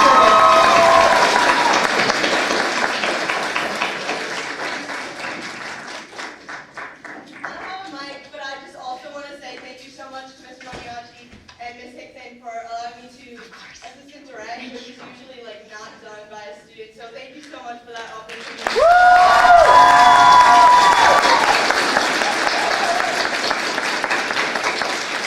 And of course, last but not least, that's what I meant, our lovely technician in the back, Mr. Raphael. He volunteers so much of his time to help us out with each one of these shows, and they all come out pretty great if I don't say so myself. Thank you.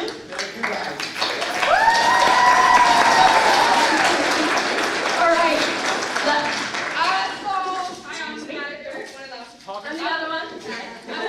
Talking to Adobe and Mike. That I've known here since the beginning, and I've been honored to be part of the world. Please round of applause to our seniors at their last show.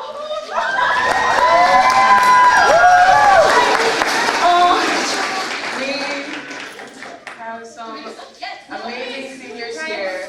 We have our leading role, Isabella, who played Grace. We love her. And we have the light of everything, Carolina. We have John Carlo as Tom.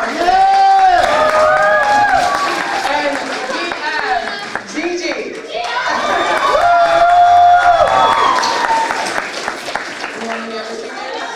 We also have our lovely woman on Spotlight today.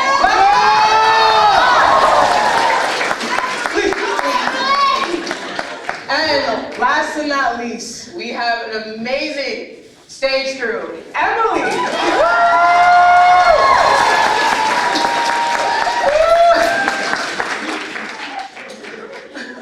We also have Bryce over there crying. So give us a round of applause. We appreciate all of our seniors that worked so hard during this production. And we thank you all for coming out tonight to support us. Thank you again. Thank you so much.